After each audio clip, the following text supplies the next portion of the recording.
अस्सलाम वालेकुम एवरीवन, मैं हूं मोहम्मद तलहा। आप लोग देख रहे हैं तलहा स्पेस एकेडमी। तो बच्चों तैयार हो जाओ, जिन्होंने सेकेंड ईयर फेज़ के एग्ज़ाम देने हैं इस साल। आज की ये जो वीडियो है उनके लिए बहुत ही इंपॉर्टेंट होने वाली है, क्योंकि आज जो है इस वीडियो के अंदर जो पूरा सेकेंड ईयर का सिलेबस है उसको हम लोग बहुत अच्छे तरीके से रिवाइज़ करने वाले हैं। और रिवीजन के दौरान हम जो इम्पॉर्टेंट पॉइंट्स हैं उनको डिस्कस करेंगे, इम्पॉर्टेंट फार्मूले को डिस्कस करेंगे, जिससे इंशाल्लाह आपकी जो प्रैक्टिस है वो भी हो जाएगी और एक अच्छा रिवीजन हो जाएगा। तो चलिए स्टार्ट करते हैं विद फर्स्ट चैप्टर, जो कि हमारा पहला चैप्टर है, unit 15 molecular theory of gases. देखो, इसमें सबसे पहली बात जो आपने याद रखनी है इस चैप्टर के अंदर वो ये है कि टेम्परेचर क्या है। तो देखो, temperature is the degree of hotness और coldness of a body.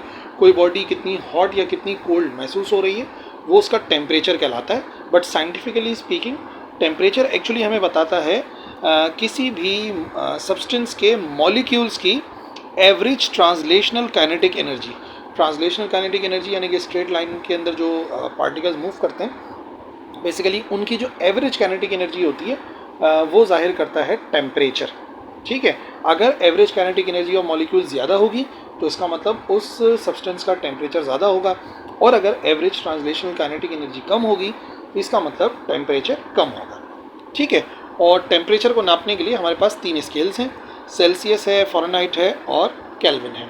Celsius जो कि स्टार्ट होता है 0 डिग्री सेल्सियस पे और ये चला जाता है इसका स्केल 100 डिग्री सेल्सियस तक, यानी कि जो पानी है वो फ्रीज़ होता है 0 डिग्री सेल्सियस पे और बॉयल होता है 100 डिग्री सेल्सियस पे। फ़ारेनहाइट में ये दोनों टेम्परेचर जो है वो 32 डिग्री फ़ारेनहाइट है, जहाँ पर पानी फ्रीज़ हो जाता है, और जो बॉयल होता है वो एक्चुअली होता है 212 डिग्री फ़ारेनहाइट पर। ठीक है, और केल्विन पर टेम्परेचर होता है 273 केल्विन, और बॉइलिंग पॉइंट जो होता है वो होता है 373 केल्विन। याद रखने वाली बात यह है कि अगर आप देखें तो सेल्सियस में जो डिग्रीज़ होती हैं वो 100 डिवीजन्स होती हैं, और यहाँ पर जो है वो 180 डिवीजन्स होते हैं। सेल्सियस और फ़ारेनहाइट है उसके अंदर, और केल्विन में भी 100 डिवीजन्स होते हैं। यही वजह है कि जो चेंज आता है टेम्परेचर का सेल्सियस में वही चेंज आता है केल्विन में। अगर मिसाल के तौर पे किसी बॉडी के टेम्परेचर के अंदर 20 डिग्री सेल्सियस का फ़र्क आ रहा है तो केल्विन में भी वो जो फ़र्क है वो 20 डिग्री ही आता है। अच्छा जी, पानी का ट्रिपल पॉइंट एक ऐसा पॉइंट होता है, एक यूनिक टेम्परेचर और प्रेशर है, जहाँ पर पानी जो है वो अपनी तीनों स्टेट्स के अंदर को एग्जिस्ट करता है, यानी कि एक ही साथ होता है। मान लो कि एक टेस्ट ट्यूब के अंदर अगर ऐसा किया जा रहा है, एक सब्सटेंस, एक वेसल के अंदर हम पानी को रख रहे हैं किसी भी तरीके से, जिसका टेम्परेचर जो है वो 273.16 केल्विन है और प्रेशर जो है वो 611.73 पास्कल है। इम्पॉर्टेंट है दोनों पॉइंट्स, इनको याद रखना है। तो ऐसी सिचुएशन में आप ऑब्ज़र्व करेंगे कि वो जो वेसल है उसके अंदर पानी लिक्विड फॉर्म में भी होगा, मतलब पानी नज़र आएगा, और आइस में भी होगा यानी कि सॉलिड फॉर्म में भी नज़र आएगा, और वेपर में भी नज़र आएगा, यानी कि तीनों स्टेट्स के अंदर जो है वो पानी एग्जिस्ट करता है एक पर्टिकुलर टेम्परेचर और प्रेशर पे, और उस पॉइंट को कहते हैं ट्रिपल पॉइंट ऑफ वाटर। अच्छा, उसके बाद बारी आती है इस चैप्टर के अंदर गैस लॉस को समझने की। गैस लॉस क्या क्या है? पहला लॉ जो है वो हमें बताता है कि वॉल्यूम जो है वो इन्वर्सली प्रोपोर्शनल होता है प्रेशर के, और अगर हम जो है वो एक स्पेसिफिक मास ऑफ गैस को इस्तेमाल करें और एट कांस्टेंट टेम्परेचर तो वॉल्यूम डायरेक्ट इन्वर्सली प्रोपोर्शनल होता है प्रेशर के। मतलब गैस के ऊपर आप प्रेशर को इंक्रीज़ कर दें तो वॉल्यूम डिक्रीज़ हो जाएगा, और अगर आप प्रेशर को डिक्रीज़ कर देंगे तो वॉल्यूम इंक्रीज़ हो जाएगा। और दूसरे अल्फाज में हम इसको ऐसे भी कह सकते हैं कि प्रेशर और वॉल्यूम का प्रोडक्ट हमेशा कांस्टेंट रहता है, जिसको जो हम न्यूमेरिकल के अंदर इस्तेमाल करते हैं तो न्यूमेरिकल में ये होता है इनिशियल प्रेशर और वॉल्यूम का अगर आप प्रोडक्ट मालूम कर रहे हैं तो वो बराबर आता है फाइनल प्रेशर और वॉल्यूम के प्रोडक्ट के, P1V1 = P2V2। और आमतौर पे जिन न्यूमेरिकल्स के अंदर बॉयल्स लॉ इस्तेमाल हो रहा होता है उसमें एक स्पेसिफिक कंडीशन है जो आपने याद रखनी है, वो ये है कि वो कहते हैं कि टेम्परेचर कांस्टेंट है, या फिर प्रोसेस का नाम बताते हैं कि प्रोसेस जो है वो आइसोथर्मल है। तो आप पहचान सकते हैं कि भाई उसके अंदर जो है वो हमें बॉयल्स लॉ इस्तेमाल करना है, कुछ प्रेशर होता है, कुछ वॉल्यूम होता है, समथिंग करके। इसी तरीके से सेकंड लॉ हमारे पास आता है चार्ल्स लॉ। चार्ल्स लॉ ये बताता है कि जो वॉल्यूम है वो डायरेक्टली प्रोपोर्शनल होता है to the absolute temperature of gas और ऐसा करने के लिए जो कांस्टेंट है वो प्रेशर होना चाहिए। और चार्ल्स लॉ की ख़ास बात यह है कि उसको हम कहते हैं V is directly proportional to temperature. मतलब किसी गैस का आप टेम्परेचर बढ़ाओगे तो गैस के मॉलिक्यूल्स की काइनेटिक एनर्जी बढ़ेगी, तो वो ज़्यादा फैलेंगे तो वॉल्यूम बढ़ जाएगा, और अगर आप टेम्परेचर को कम करेंगे तो वॉल्यूम कम हो जाएगा। दूसरे अल्फाज में हम कह सकते हैं कि V/T का जो रेशो है वो कांस्टेंट रहता है, ठीक है। और इसी के चार्ल्स लॉ के ग्राफ की एक स्पेसिफिक बात है कि जब हम चार्ल्स लॉ का ग्राफ बनाते हैं, ठीक है, तो यहाँ पर आता है हमारे पास टेम्परेचर, यहाँ पर आता है वॉल्यूम, ठीक है। और टेम्परेचर को फॉर एग्जांपल हम मेजर कर रहे हैं सेल्सियस के अंदर ना, तो हम नोटिस करते हैं ये इस तरीके की स्ट्रेट लाइन बनती है, लेकिन अगर उसे मैं नेगेटिव एक्स एक्सिस की तरफ बढ़ाऊँ तो आप एक बात ऑब्जर्व करेंगे कि हमेशा हर गैस का वॉल्यूम जब ज़ीरो होता है तो उसमें टेम्परेचर की एक स्पेसिफिक वैल्यू होती है, और वो जो टेम्परेचर की स्पेसिफिक वैल्यू होती है नेगेटिव एक्स एक्सिस के अंदर वो होती है -273 डिग्री सेल्सियस। अब ये जो -273 डिग्री सेल्सियस है इसको आप 0 केल्विन भी कह सकते हैं। और इस टेम्परेचर को जहाँ पे किसी भी गैस का वॉल्यूम 0 हो जाता है, इतना टेम्परेचर होता है सेल्सियस में, इतना होता है केल्विन में, इसको कहते हैं एब्सोल्यूट ज़ीरो। सही है। तो जो एब्सोल्यूट ज़ीरो है ये वो पॉइंट होता है जहाँ पे गैस का वॉल्यूम 0 हो जाता है, और बेसिकली इसको चार्ल्स लॉ के ज़रिए ही मेजर किया जाता है, ठीक है ना। अच्छा जी, तीसरा लॉ है हमारे पास एवोगैड्रोज लॉ। एवोगैड्रोज लॉ हमें रिलेशन बताता है वॉल्यूम और नंबर ऑफ़ मॉलिक्यूल्स का, नंबर ऑफ़ मोल्स का, कि अगर हम किसी भी गैस के नंबर ऑफ़ मोल्स को बढ़ाएंगे तो आप देखेंगे वॉल्यूम बढ़ जाएगा, मोल्स की तादाद कम करेंगे तो वॉल्यूम कम हो जाएगा। लेकिन उसके लिए इक्वल वॉल्यूम ऑफ गैस होना चाहिए सेम टेम्परेचर पर और प्रेशर पे, सही है ना। और इस लॉ को कहते हैं एवोगैड्रोज लॉ। और इन तीनों लॉज को मिलाकर हमारा जो है वो मेन जनरल गैस लॉ बनता है। जनरल गैस लॉ के मुताबिक PV बराबर होता है nRT के, यानी कि प्रेशर हो गया, वॉल्यूम हो गया, n जो है वो नंबर ऑफ़ मोल्स है। तो आपको पता है ना नंबर ऑफ़ मोल्स कैसे कैलकुलेट करते हैं, what are number of moles. Number of moles का मतलब ये होता है कि अगर मैं फॉर एग्जांपल किसी भी गैस के नंबर ऑफ़ मोल कैलकुलेट करना चाह रहा हूँ तो हम उस गैस के मास को डिवाइड कराते हैं उसके मोलर मास से, मॉलिक्यूलर मास से आप डिवाइड कराते हैं तो पता लग जाता है कितने नंबर ऑफ़ मोल्स हैं। ये इसका मास आ गया और ये मोलर मास कहलाता है, ठीक है। तो दोनों को डिवाइड करके हम कैलकुलेट कर सकते हैं नंबर ऑफ़ मोल्स को, और सिंबल आमतौर पर ऐसे लिखते हैं, इसको m से जाहिर करते हैं स्मॉल m, और इसको जाहिर करते हैं कैपिटल M से। अच्छा, R जो है वो जनरल गैस कांस्टेंट है, और हम SI यूनिट्स की बात करते हैं। SI यूनिट्स में ये होता है 8.313 जूल पर मोल केल्विन। और ध्यान रखना है कि जब भी आपने इन लॉज को इस्तेमाल करना होगा, चाहे बॉयल्स लॉ, चार्ल्स लॉ या एवोगैड्रोस लॉ, तो उसके लिए शर्त ये है कि टेम्परेचर जो है वो होना चाहिए इन केल्विन, सेल्सियस में नहीं होना चाहिए, केल्विन में होना चाहिए। और अगर आप सेल्सियस से केल्विन में जाना चाहते हैं तो बड़ा आसान सा काम है, अगर आप सेल्सियस में 273 ऐड कर देते हैं तो ऑटोमेटिकली आंसर आता है केल्विन में। तो जब भी आप गैस लॉ इस्तेमाल करेंगे तो टेम्परेचर लाजमी तौर पर हमें केल्विन में यूज़ करना पड़ेगा, ठीक हो गया। अच्छा जी, फिर बारी आती है काइनेटिक थ्योरी ऑफ गैसेस की। काइनेटिक थ्योरी ऑफ गैसेस के 3 फार्मूले निकल कर आते हैं। पहला इफेक्ट ऑफ प्रेशर कहलाता है।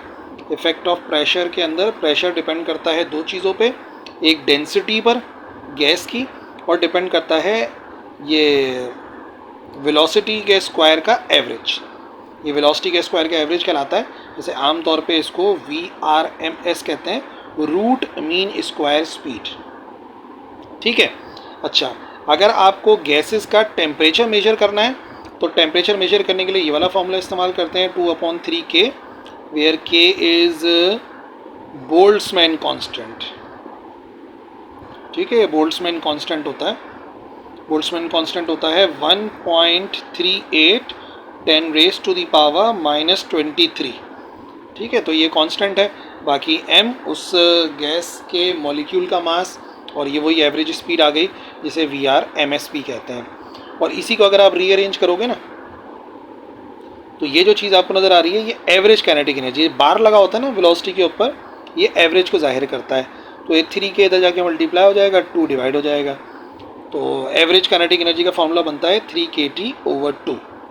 और ये जो सेकंड रिलेशन है ना, इसी से एक बात साबित होती है, 2 कांस्टेंट, 3 कांस्टेंट, k कांस्टेंट, तो हम ये कहते हैं टेम्परेचर एक्चुअली प्रोपोर्शनल होता है average kinetic energy of molecule, क्योंकि ये मॉलिक्यूल की एवरेज स्पीड है और ये मॉलिक्यूल का मास है। ठीक हो गया।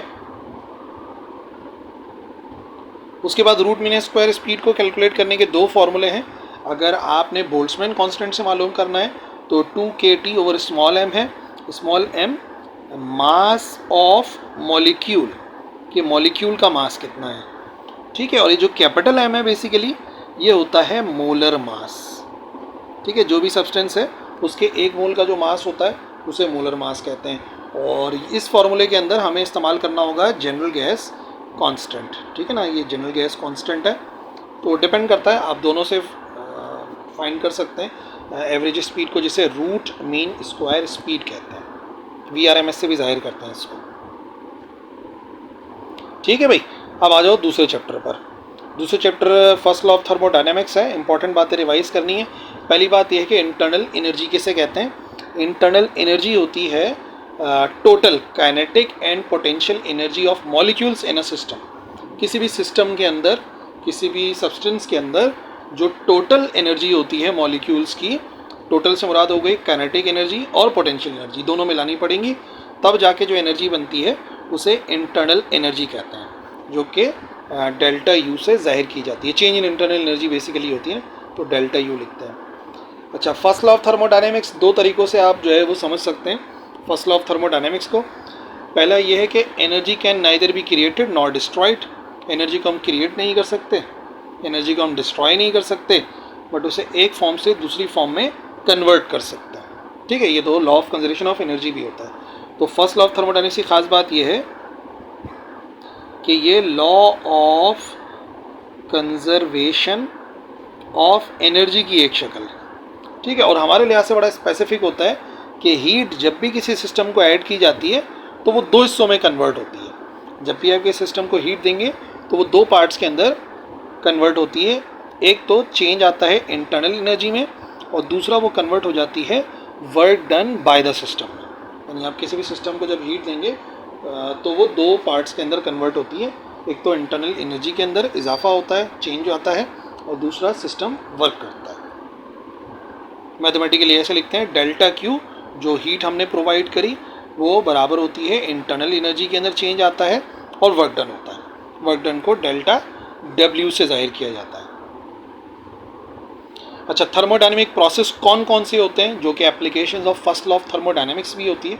फर्स्ट लॉ ऑफ थर्मोडायनेमिक्स की एप्लीकेशंस हैं, जैसे पहली है आइसोथर्मल। याद रखना है, आइसो का मतलब होता है सेम। कहीं भी आपको आइसो नज़र आएगा तो आप समझ जाएंगे सेम की बात हो रही है। और थर्म का मतलब होता है टेम्परेचर। तो आइसोथर्मल एक ऐसा प्रोसेस होता है जिसके अंदर टेम्परेचर कांस्टेंट रहता है। ठीक है, और अगर किसी सिस्टम का टेम्परेचर कांस्टेंट रहेगा, टेम्परेचर कौन सी एनर्जी होती है, टेम्परेचर होती है काइनेटिक एनर्जी। ठीक है, तो अब समझने वाली बात यह है कि अगर टेम्परेचर कांस्टेंट है तो इंटरनल एनर्जी के अंदर कोई फ़र्क नहीं आएगा।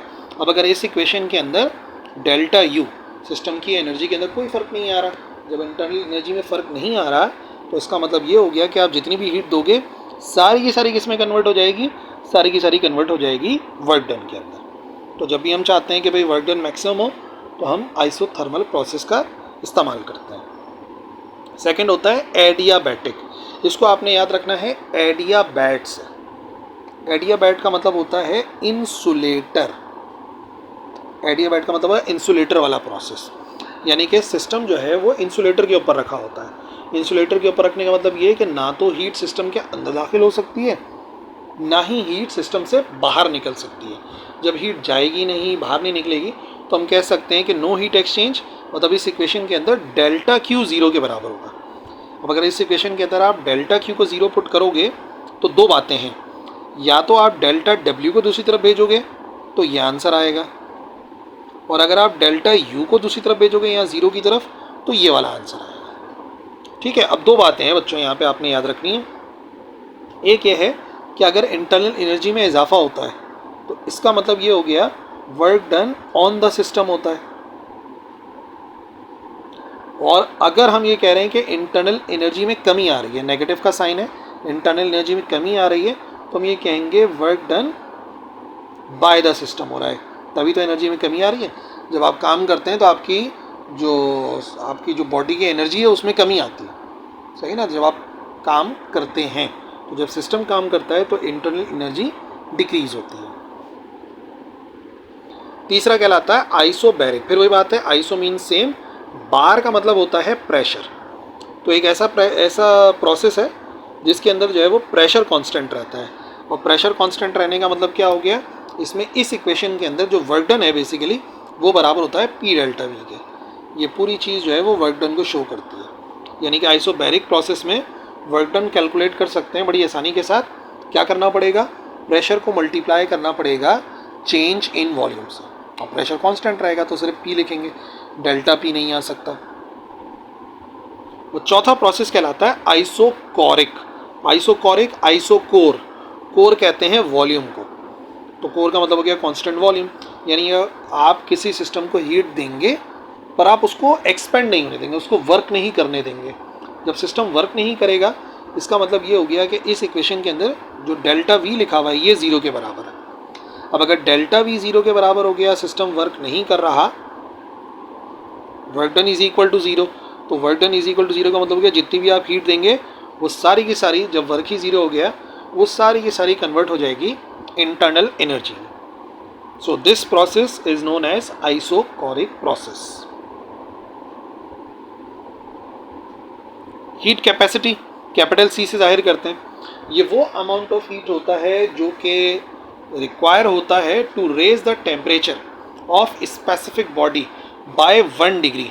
अब 1 डिग्री के अंदर डिग्री सेल्सियस भी आ सकता है या केल्विन भी आ सकता है। यानी कि वो अमाउंट ऑफ हीट जो किसी भी बॉडी का टेम्परेचर 1 डिग्री सेंटीग्रेड या 1 केल्विन इंक्रीज कर दे, बढ़ा दे, उसे कहते हैं हीट कैपेसिटी, क्योंकि वही उस बॉडी की हीट की गुंजाइश होती है। जैसी गुंजाइश पूरी हो जाती है टेम्परेचर बढ़ जाता है, और ये पूरे ऑब्जेक्ट की प्रॉपर्टी होती है। This is very important. तो फॉर्मूला क्या बनेगा, कितना अमाउंट ऑफ हीट दिया उसको डिवाइड करा दो टेम्परेचर में कितना फ़र्क आया, दोनों को आप डिवाइड कराएंगे, ऑटोमेटिकली जो आंसर आएगा वो हीट कैपेसिटी का आ जाएगा, सही ना। ये पूरे सब्सटेंस की प्रॉपर्टी है, इंटायर ऑब्जेक्ट की। फिर बारी आती है स्पेसिफिक हीट की, या अगर मैं इसको पूरा वर्ड बोलूँ तो ये कहलाता है specific heat capacity. Small C से जाहिर करते हैं। ये वो हीट है जो कि रिक्वायर होती है पर यूनिट मास। ऊपर हम कभी भी मास की बात नहीं कर रहे थे, लेकिन अगर पर यूनिट मास मेजर किया जाए, ठीक है, वो अमाउंट ऑफ हीट जो कि रिक्वायर करेगा, जो कि हमें रिक्वायर है to raise the temperature of 1 kilogram of a substance through 1 degree. और 1 डिग्री सेल्सियस भी हो सकता है बच्चों, और 1 डिग्री केल्विन भी हो सकता है, क्योंकि मैंने आपको बता दिया अगर सेंटीग्रेड के अंदर 1 डिग्री का चेंज आता है तो केल्विन में भी 1 डिग्री का चेंज आएगा। यानी कि इसके फॉर्मूले में सिर्फ एक चीज़ का फ़र्क आता है। क्या फ़र्क है, यहाँ पर सिर्फ डेल्टा टी लिखा हुआ था, यहाँ पर m डेल्टा टी आ गया। तो स्पेसिफिक में क्या चीज़ स्पेसिफिक हो गई, स्पेसिफिक में उसका मास स्पेसिफिक हो गया। और फिर इसी तरीके से मोलर हीट कैपेसिटी होती है, ये पर मोल कैलकुलेट की जाती है। यानी कि इसके फॉर्मूले के अंदर होगा delta Q divide bye n delta T. ठीक है, ये स्पेसिफिक में m आता है, मोलर में आपको पता है मोल को n से जाहिर करते हैं तो डिवाइड बाय n आ जाएगा। फिर Cp और Cv, यह है molar specific heat at constant pressure, और यह है molar specific heat at constant volume. इनके दरमियान का एक रिलेशन है, वो रिलेशन ये है कि Cp माइनस Cv हमेशा बराबर होता है R के, या फिर हम ये भी कह सकते हैं कि Cp is always greater than Cv। यानी देखो, अगर आप किसी गैस का टेम्परेचर बढ़ाना चाह रहे हो कांस्टेंट प्रेशर पर, तो आपको ज़्यादा हीट देनी पड़ती है। क्यों? क्योंकि वो हीट दो हिस्सों में कन्वर्ट होती है, कुछ जो है वो उसके टेम्परेचर के अंदर चेंज आता है और कुछ सिस्टम वर्क करता है, ठीक है। लेकिन जब आप कांस्टेंट वॉल्यूम पे किसी गैस को रखते हैं तो आप उसके टेम्परेचर को जल्दी बढ़ा सकते हैं, यानी कि कम अमाउंट ऑफ हीट देकर आप उसके टेम्परेचर को बदल सकते हैं। क्योंकि जब वॉल्यूम कांस्टेंट होता है तो वर्क डन बराबर होता है ज़ीरो के। इसका मतलब क्या होता है कि जितनी भी आप हीट देते हैं वो सारी की सारी किस में कन्वर्ट होती है, इंटरनल एनर्जी में। दैट्स वाई किसी भी गैस को अगर आपने हीट करना है तो कांस्टेंट प्रेशर पर आपको ज़्यादा हीट देनी पड़ती है और कांस्टेंट वॉल्यूम पे कम हीट देनी पड़ती है। और अगर न्यूमेरिकली इन दोनों का डिफरेंस निकाला जाए तो वो डिफरेंस हमेशा बराबर आता है R के, और R को हम डिस्कस कर चुके हैं पिछले चैप्टर में भी, इसमें भी, कि R is known as general gas constant 8.313 joule per mole kelvin.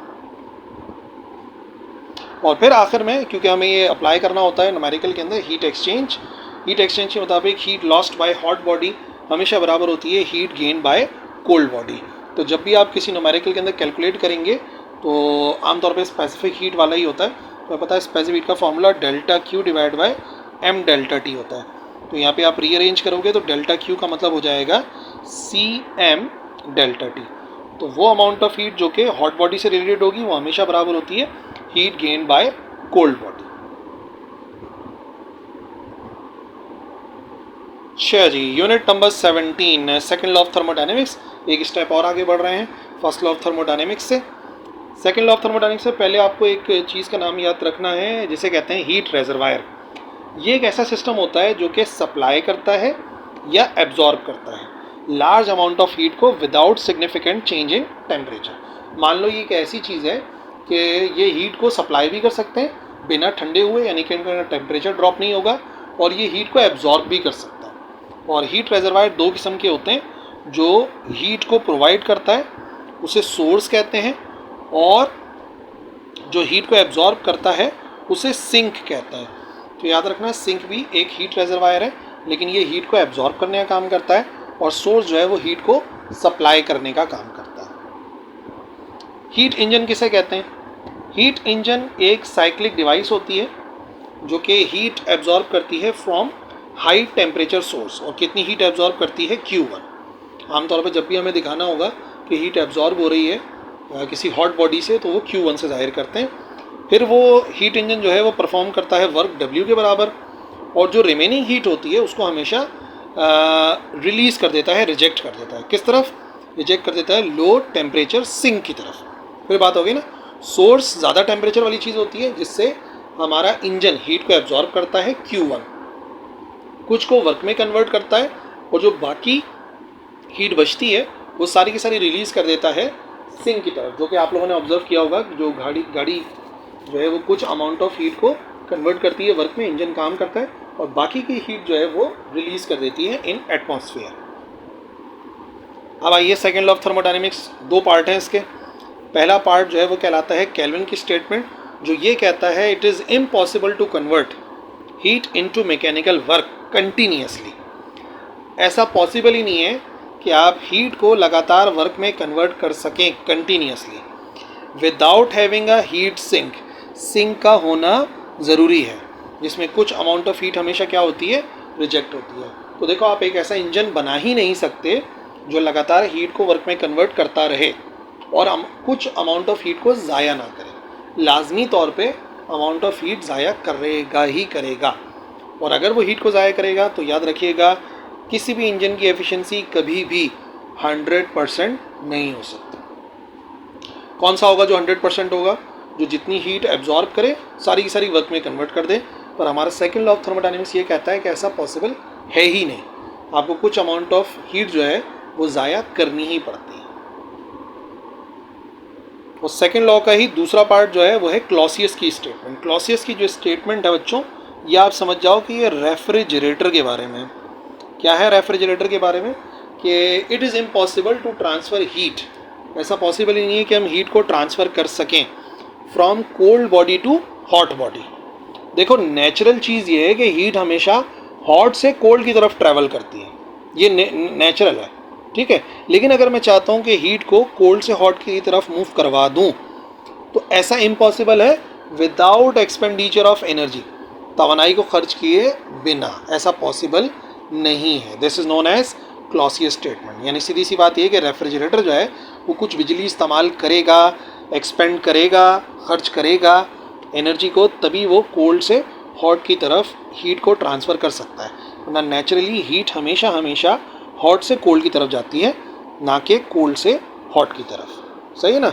तो समझ लो कि आइडियल हीट इंजन नहीं बन सकता, ऐसा केल्विन ने कहा था, और एक आइडियल रेफ्रिजरेटर नहीं बन सकता, ऐसा क्लॉसियस ने कहा था। अच्छा, दो टाइप के प्रोसेस होते हैं, रिवर्सिबल और इरिवर्सिबल। रिवर्सिबल वो होते हैं जो अपनी ओरिजिनल स्टेट पे वापस चले जाते हैं without any change in universe, और इरिवर्सिबल नेचुरल प्रोसेस होते हैं, जैसे फ्रिक्शन है या स्पॉन्टेनियस खुद ब खुद जो हीट फ्लो करती है उनको हम परफेक्टली रिवर्स नहीं कर सकते। दैट्स वाई उनको कहते हैं इरिवर्सिबल, और जो वापस आ सकते हैं वो रिवर्सिबल होते हैं। अब आइए इम्पॉर्टेंट बात है कार्नो साइकिल। कार्नो साइकिल एक ऐसा इंजन है जो कि आइडियल इंजन है, ठीक है, ये आइडियल इंजन के नाम से पूछा जा सकता है।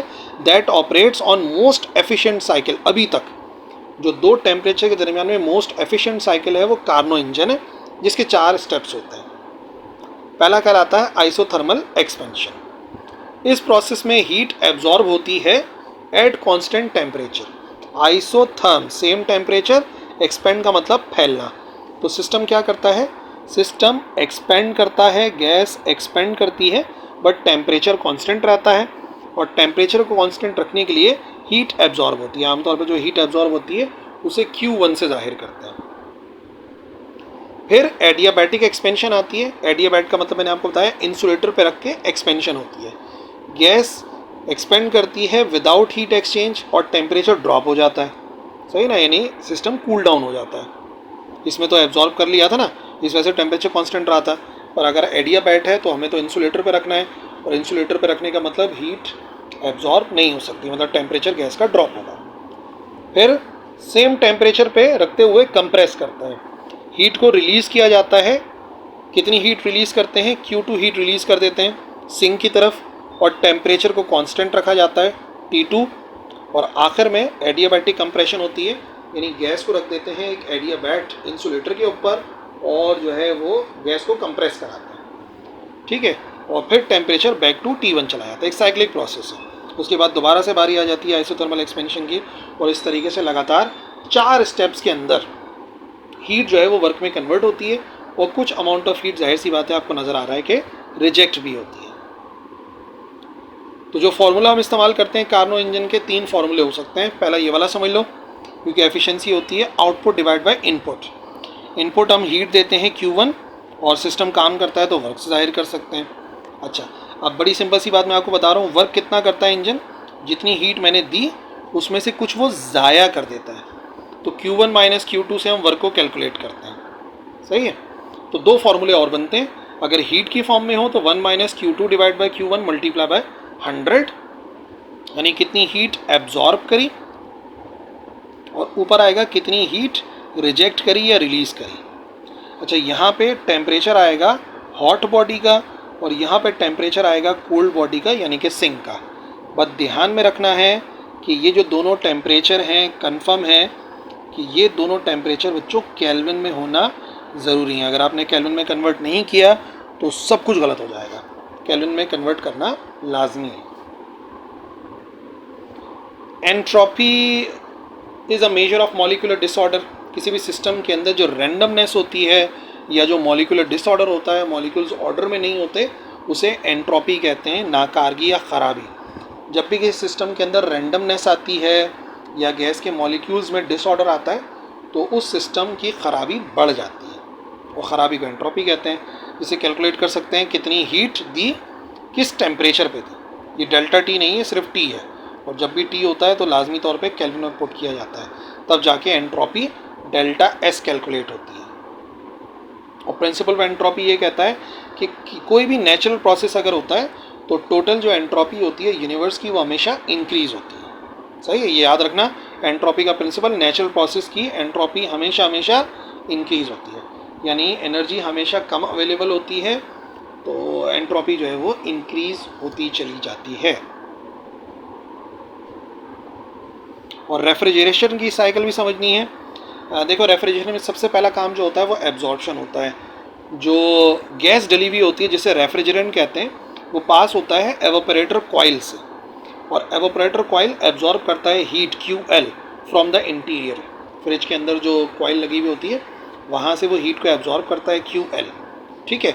और जब रेफ्रिजरेंट जो कि लिक्विड फॉर्म में होता है वो कन्वर्ट हो जाता है गैस, हीट एब्जॉर्ब करेगा, जाहिर सी बात है वो गैस में कन्वर्ट हो जाएगा, लिक्विड वेपराइज होता है। फिर क्या होता है, कंप्रेसर जो है वो गैस को पुल करता है और वर्क करता है ऑन इट। वर्क बिजली के ज़रिए करता है, और फिर वो क्या करता है, उसको हाई प्रेशर में कन्वर्ट करता है, बट वेपर का वेपर ही रहता है। देखो, इधर भी वेपर था, इधर ही वेपर था, सिर्फ कंप्रेसर ने क्या करा, कंप्रेसर ने उसके प्रेशर को बढ़ा दिया और वर्क करा, जाहिर सी बात है। उसके बाद रिजेक्शन होती है, जो गर्म हो जाती है गैस, वो कंडेंसर कॉइल की तरफ जाती है, जो कि फ्रिज के आउटसाइड बैक साइड पे आपको नज़र आएंगे, और वहाँ पर वो हीट रिलीज़ कर देता है QH सराउंडिंग रूम के अंदर। और गैस ऑटोमेटिकली जब हीट रिलीज़ हो जाती है तो वो कूल डाउन होकर दोबारा से किस में कन्वर्ट हो जाती है, लिक्विड में। हीट एब्जॉर्ब की थी तो लिक्विड से गैस बना था, और अभी वो दोबारा से कूल डाउन हो जाती है। और फाइनली जो लिक्विड होता है उसको पास करवाया जाता है एक्सपेंशन वाल्व से, जहाँ पर प्रेशर को दोबारा से ड्रॉप किया जाता है और कूल डाउन किया जाता है लो टेम्परेचर पे। तो इधर प्रेशर बढ़ाने का काम था, यहाँ पे प्रेशर कम करने का काम है, ठीक है। और फिर साइकिल रिपीट होती है एक्सपेंशन के बाद दोबारा से। जो ये क्या बन गई है, ये बन गई है हमारे पास एक लिक्विड, और ये लिक्विड दोबारा से जाएगा एब्जॉर्ब करके गैस में कन्वर्ट होगा। और कोफिशिएंट ऑफ परफॉर्मेंस, जैसे एफिशिएंसी का वर्ड इस्तेमाल करते हैं ना इंजन के लिए, इसके लिए होता है कोफिशिएंट ऑफ परफॉर्मेंस, वो बराबर होता है QL divide by work done. QL मतलब कितनी हीट उसने एब्जॉर्ब की थी, ठीक है, इंटीरियर से, और कितनी बिजली उसने इस्तेमाल करी, तो ऊपर तो QL ही होगा। अब कितना वर्क डन किया, वो बड़ा आसान सा काम है, कितनी हीट उसने रिलीज़ करी है माइनस कितनी एब्जॉर्ब करी, इससे वर्क कैलकुलेट कर लोगे आप। भाई बैक साइड पे कितनी हीट रिलीज़ करी QH, और कितनी हीट उसने एब्जॉर्ब की थी, दोनों का डिफरेंस जो है वो वर्क डन के बराबर होता है। तो जब भी कोफिशिएंट ऑफ परफॉर्मेंस की बात होगी किसी भी रेफ्रिजरेटर की, तो इस फॉर्मूले को यूज़ करना। ओके, यूनिट नंबर 18 यानी कि मैग्नेटिक फील्ड्स। सबसे पहली बात आपने याद रखनी है कि जब भी कोई मूविंग चार्ज मूव करता है किसी मैग्नेटिक फील्ड के अंदर, तो उसके ऊपर एक फोर्स अप्लाई होती है जिसे आप मैग्नेटिक फोर्स कहेंगे। सो मैग्नेटिक फील्ड उस चार्ज के ऊपर फोर्स अप्लाई करती है जब वो मूव करता है किसी मैग्नेटिक फील्ड में, और उसके लिए हम फॉर्मूला इस्तेमाल करते हैं F = QVB sin theta. Q वो अमाउंट ऑफ चार्ज है, V जो है वो उस चार्ज की स्पीड है, कैपिटल B मैग्नेटिक फील्ड है, और साइन थीटा जिस एंगल के साथ वो मूव कर रहा है। और याद रखना कि जो फोर्स अप्लाई होती है ये हमेशा जो वेलोसिटी है और जो मैग्नेटिक फील्ड है उन दोनों के परपेंडिकुलर अप्लाई होती है, ठीक है ना, परपेंडिकुलर अप्लाई होती है, यानी कि 90 डिग्री पर अप्लाई होती है, यानी कि थर्ड एक्सिस पे अप्लाई होती है, ठीक है। मान लो मिसाल के तौर पर हमारे पास एक चार्ज है जिसकी वैल्यू Q है, और वो V वेलोसिटी के साथ मूव करता है मैग्नेटिक फील्ड में, ठीक है। तो एक फॉर एग्जांपल वेलोसिटी अगर जो है वो X एक्सिस के अंदर है और मैग्नेटिक फील्ड Y एक्सिस के अंदर है, तो इसका मतलब कंफर्म जो फोर्स है वो Z एक्सिस में अप्लाई होती है। तो फिर ये फॉर्मूला बनता है QVB sin थीटा। अच्छा, फिर इसमें एक स्पेशल केस भी है जो आपने याद रखना है कि अगर चार्ज परपेंडिकुलरली यानी कि 90 डिग्री पर दाखिल होता है किसी मैग्नेटिक फील्ड में, तो वो फॉलो करता है एक सर्कुलर पाथ। ये एक इंपॉर्टेंट बात है, इंपॉर्टेंट कॉन्सेप्ट है कि अगर कोई चार्ज मूव करेगा परपेंडिकुलर यानी कि एग्जैक्ट 90 डिग्री पर मैग्नेटिक फील्ड के लिहाज से, तो फिर वो सर्कुलर पाथ में मूव करता है। और जो उस सर्कुलर पाथ का रेडियस है उससे आप मालूम कर सकते हैं। M शो कर रहा है मास को, V शो कर रहा है वेलोसिटी को, Q शो कर रहा है चार्ज को, और B शो कर रहा है मैग्नेटिक फील्ड को। तो जो भी पार्टिकल है उसका मास, वेलोसिटी, चार्ज और मैग्नेटिक फील्ड की वैल्यू पुट करते हैं तो उस पाथ का रेडियस मालूम हो जाता है, ठीक है। अच्छा, फिर हमने एक बात और ऑब्जर्व करी है कि मैग्नेटिक फील्ड अप्लाई होती है, मैग्नेटिक फील्ड अगर मौजूद है कहीं पर और उसी मैग्नेटिक फील्ड के अंदर एक कंडक्टर मौजूद है, और उस कंडक्टर से जब करंट पास होता है तो ऑटोमेटिकली एक फोर्स अप्लाई होती है। देखो यहाँ पर एक चार्ज मूव कर रहा था तो फोर्स अप्लाई हो रही थी, और अब हम कह रहे हैं कि मैग्नेटिक फील्ड में एक कंडक्टर रखा हुआ है, तो जब भी उस कंडक्टर से करंट पास होगा तो एक मैग्नेटिक फील्ड, एक मैग्नेटिक फोर्स अप्लाई होती है, और इसका फॉर्मूला होता है F = BIL sin theta. B show कर रहा है मैग्नेटिक फील्ड को, I जो करंट है, और L जो है वो लेंथ ऑफ कंडक्टर है, और फिर यहाँ पर आ गया एंगल, और ये एंगल फिर वही बात है, मैग्नेटिक फील्ड और लेंथ ऑफ कंडक्टर के दरमियान में बनने वाले एंगल को यहाँ पे पुट किया जाता है। तो जिस भी न्यूमेरिकल में कोई चार्ज मूव कर रहा होगा मैग्नेटिक फील्ड में, ये रहा फार्मूला, और कोई कंडक्टर रखा होगा जिसमें से करंट पास होगा और फोर्स लगेगी मैग्नेटिक फील्ड की मौजूदगी में, तो ये वाला फार्मूला इस्तेमाल होगा, F = BIL sin थीटा। अच्छा, फिर एक डेफिनेशन है मैग्नेटिक फ्लक्स की। मैग्नेटिक फ्लक्स क्या है? मैग्नेटिक फ्लक्स रिप्रेजेंट करता है number of magnetic field lines जो कि पास करती है किसी गिवन एरिया से, ठीक है। और उसको हम डॉट प्रोडक्ट के तौर पे भी समझ सकते हैं। एक्चुअली ये जो इलेक्ट्रिक फ्लक्स है वो दो चीज़ों के दरमियान का डॉट प्रोडक्ट है। कौन सी दो चीज़ें हैं जिनके दरमियान का डॉट प्रोडक्ट है? बी आपको पता है जाहिर करता है मैग्नेटिक फील्ड, ठीक है, बी मैग्नेटिक फील्ड होती है, और ये जो ए है बेसिकली ये कहलाता है एरिया वेक्टर, ठीक है ना। तो फिर ये बी ए कॉस थीटा, और थीटा वही फिर एंगल की बात हो गई कि मैग्नेटिक फील्ड और एरिया वेक्टर के दरमियान में क्या एंगल बन रहा है उसके ऊपर डिपेंड करता है मैग्नेटिक फ्लक्स। और याद रखिएगा मैग्नेटिक फ्लक्स मिनिमम मैक्सिमम भी हो सकता है। अगर थीटा जो है वो हम ज़ीरो पुट करते हैं तो इसका मतलब ये है कि मैग्नेटिक फ्लक्स जो है वो मैक्सिमम होगा, और अगर हम थीटा पुट करते हैं 90 डिग्री तो ऐसी सूरत में आप देखेंगे जो फ्लक्स होगा वो मिनिमम होगा। मिनिमम होने का मतलब ज़ीरो होगा, ठीक है। Number 4, Ampere's law.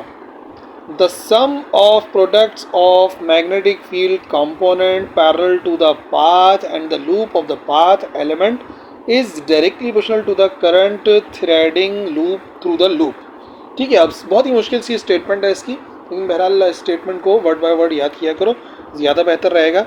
मान लो कि हमारे पास एक कंडक्टर है जिस कंडक्टर से कुछ करंट पास हो रहा है। मिसाल के तौर पे एक वायर है, कंडक्टर है जिसमें करंट पास हो रहा है ऊपर की तरफ। तो ये बात हम जानते हैं कि इस कंडक्टर के अराउंड जो है वो मैग्नेटिक फील्ड प्रोड्यूस होती है।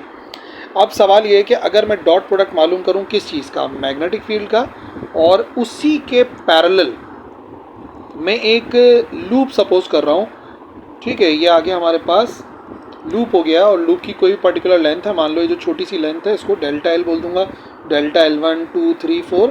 तो अगर कभी भी मैग्नेटिक फील्ड और डेल्टा एल का डॉट प्रोडक्ट मालूम किया जाए और फिर सारे के सारे जो डॉट प्रोडक्ट्स हैं उनका सम किया जाए तो वो डायरेक्टली डिपेंड करता है आई पर। और अगर इक्वल का साइन लिखते हैं तो म्यू नॉट आता है, और म्यू नॉट याद रखिएगा ये जाहिर करता है परमीएबिलिटी ऑफ फ्री स्पेस।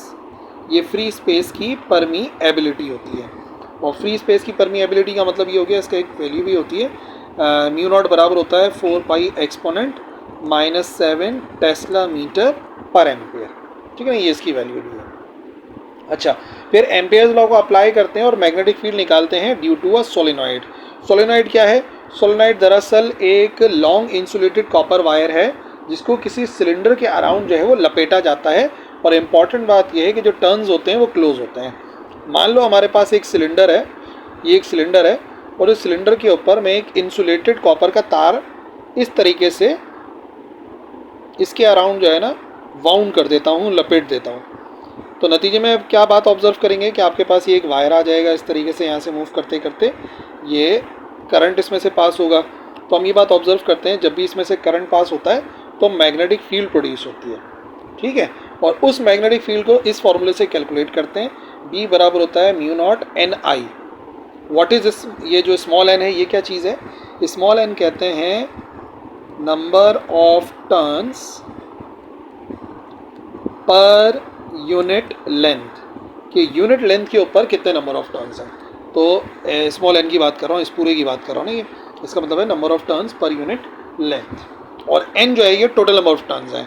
याद रखना जो बड़ा एन है ना वो टोटल नंबर ऑफ टर्न्स को जाहिर करता है, और जो स्मॉल एन है वो number of turns per unit length को जाहिर करता है। ओके जी। अच्छा, फिर एक चीज़ होती है जिसे कहते हैं टॉरॉइड। टॉरॉइड बेसिकली एक सर्कुलर सोलेनॉइड को कहते हैं। ये एक सीधा सीधा मैंने आपको सिलेंडर दिखाया, तो अगर सिलेंडर मिसाल के तौर पे सीधा होने के बजाय सर्कुलर हो, ठीक है ना, एक सर्कुलर सा कोर हो इस तरीके का, और उसके ऊपर जो है वो तार को लपेटा जाए, ठीक है ना। इसके ऊपर अगर फॉर एग्जांपल हम तार को लपेटें, तो अब जो हम तार को लपेटेंगे, ये जो तार पूरा इसके ऊपर लपेटने के बाद हमें नज़र आएगा, ये अब सोलेनॉइड नहीं कहलाता, ये कहलाता है टॉरॉइड। और टॉरॉइड की magnetic field mu naught constant value है, permeability of free space, capital N का मतलब हो गया total number of turns, I हो गया करंट, और 2 पाई आर। आर जाहिर कर रहा है रेडियस ऑफ टॉरॉइड, कि ये जो सर्कुलर कोर है इसका रेडियस कितना है, ठीक है। फिर एक फार्मूला होता है charge to mass ratio of electron मालूम करने का। वैसे तो पूरा कंप्लीट एक लॉन्ग क्वेश्चन है, लेकिन ये है कि इसमें चार्ज टू मास रेशो, यानी कि अगर मैं इलेक्ट्रॉन के चार्ज को उसके मास से डिवाइड कराऊँ तो इस फार्मूले से कैलकुलेट कर सकते हैं। V जाहिर करता है पोटेंशियल डिफरेंस को, ठीक है, और B आपको पता है मैग्नेटिक फील्ड है, और R शो करता है रेडियस को। मूविंग कॉइल गैल्वानोमीटर एक ऐसा इलेक्ट्रिकल मेजरिंग इंस्ट्रूमेंट है जिसका काम क्या होता है, डिटेक्ट करना और मेजर करना स्मॉल इलेक्ट्रिक करंट को। मेनली इसका जो काम होता है वो ये होता है कि ये करंट को डिटेक्ट करने के लिए इस्तेमाल होता है, बट इसकी मदद से हम जो है वो करंट को मेजर भी कर सकते हैं, बट अगर वो स्मॉल अमाउंट ऑफ करंट है तो। और ये किस प्रिंसिपल पे ऑपरेट करता है कि जब भी करंट पास होता है किसी करंट कैरिंग लूप से, अब एक तार नहीं है बल्कि तार पूरा एक चक्कर दिया हुआ है, लूप की शक्ल बनाई हुई है, ठीक है, यूनिफॉर्म मैग्नेटिक फील्ड में वो मौजूद है और उसमें से जब भी करंट पास होगा तो वो एक्सपीरियंस करता है टॉर्क। देखो सीधा सीधा अगर तार रखा होता है तो उसके ऊपर फोर्स अप्लाई होती है, लेकिन जब कोई कॉइल रखा हुआ होता है या कोई लूप रखा होता है तो उसके ऊपर टॉर्क प्रोड्यूस होती है, जिसका फॉर्मूला होता है बीना कॉस थीटा, यानी कि आप बीना से याद रखेंगे BINA cos theta. Magnetic field, current, number of turns और ए एरिया है, और बाकी एंगल कितना बन रहा है मैग्नेटिक फील्ड और एरिया के दरमियान में, तो जो थीटा होता है ये होता है B और A के दरमियान का। तो हम ये बात याद रखेंगे कि जब भी किसी मैग्नेटिक फील्ड के अंदर कोई रेक्टेंगुलर लूप रखा हुआ होता है और उस लूप से करंट पास होता है तो उसके अंदर प्रोड्यूस होती है टॉर्क, यानी कि वो रोटेट करता है।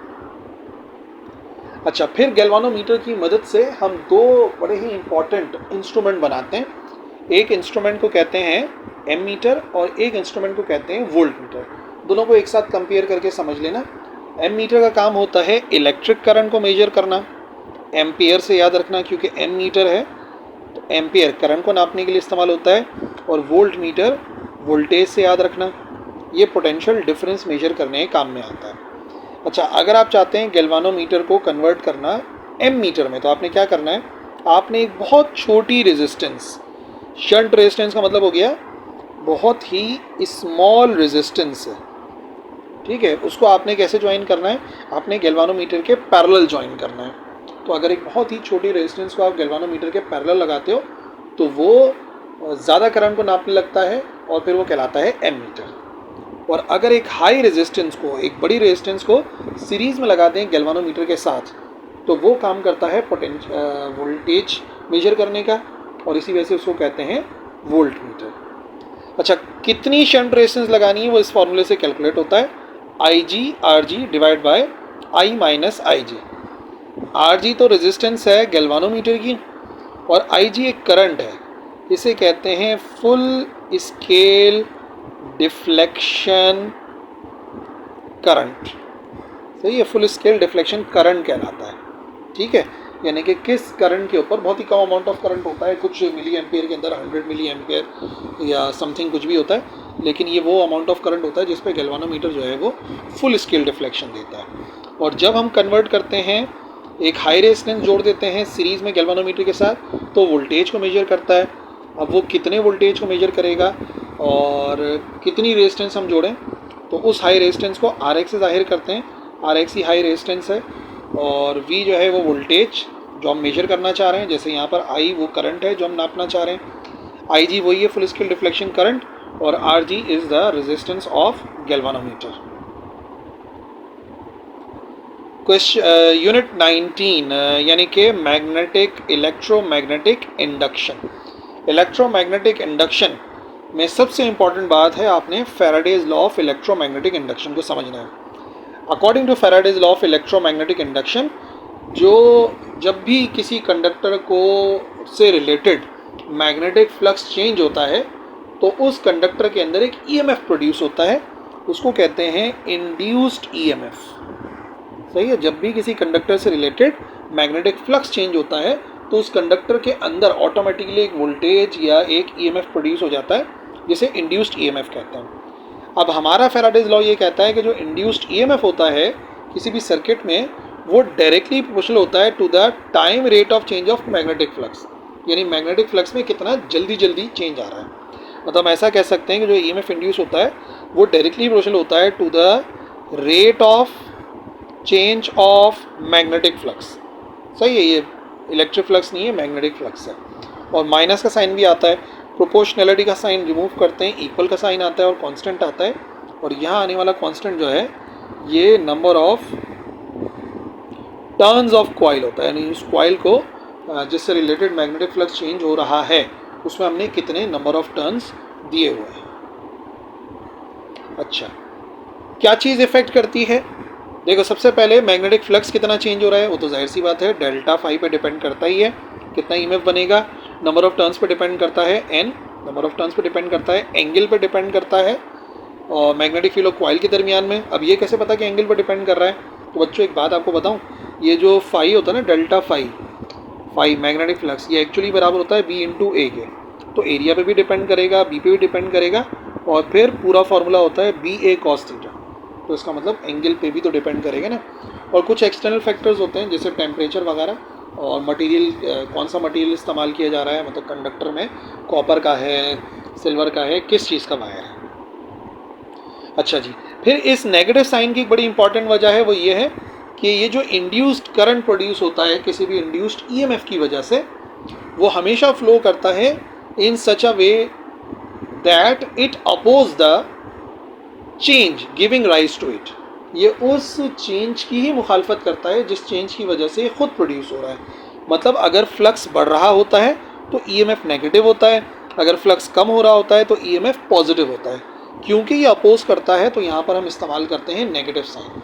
याद रखिएगा, the negative sign in Faraday's law of electromagnetic induction is due to Lenz law, यानी कि वो लेंज लॉ एक्सप्लेन करता है। जैसे मिसाल के तौर पर, अगर आप इस कॉइल को करीब लाने की कोशिश करोगे, या चलो पहले दूर ले जाने की कोशिश कर रहे हो, अगर आप कॉइल को दूर ले जाने की कोशिश करोगे तो आप ऑब्जर्व करोगे कि कॉइल जो है वो इसे अट्रैक्ट करेगा, और आप अगर इसे करीब लाने की कोशिश करोगे तो आप ऑब्जर्व करोगे कॉइल जो है वो इसको रिपेल करेगा। यानी जब आप दूर लेकर जा रहे हैं तो अट्रैक्ट कर रहा है, और जब आप करीब लेकर जा रहे हैं तो क्या कर रहा है, रिपेल कर रहा है।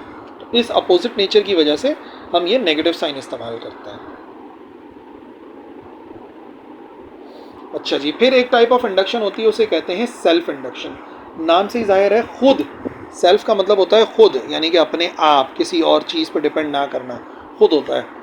तो ये वो प्रोसेस होता है जिसके अंदर एक ईएमएफ इंड्यूस होता है किसी भी कॉइल में due to change of electric current in itself. जब भी आप किसी तार के अंदर करंट को चेंज करते हैं तो ऑटोमेटिकली उस तार के अंदर एक ईएमएफ प्रोड्यूस होता है जो उस चेंज की मुखालफत करता है, और इस प्रॉपर्टी को सेल्फ इंडक्शन कहते हैं, इस प्रोसेस को सेल्फ इंडक्शन कहते हैं। और वो सेल्फ इंड्यूस्ड ईएमएफ जो है वो बराबर होता है -L delta I divide by delta T.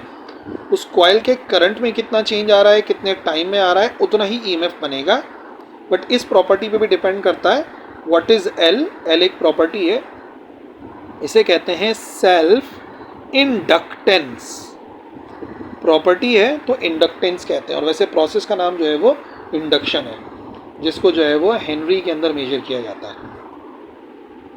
और अगर दूसरी बात यह है कि अगर एक ईएमएफ किसी कॉइल के अंदर प्रोड्यूस हो due to change of electric current in the neighbouring coil, किसी एक तार के अंदर हम करंट को चेंज कर रहे हैं और उसकी वजह से दूसरे जो बराबर में रखा हुआ तार है उसके अंदर कोई ईएमएफ प्रोड्यूस हो रहा है, तो इस प्रोसेस को म्यूचुअल इंडक्शन कहते हैं। म्यूचुअल के अंदर यही तो बात है कि एक से ज़्यादा इन्वॉल्व होता है ना, more than one.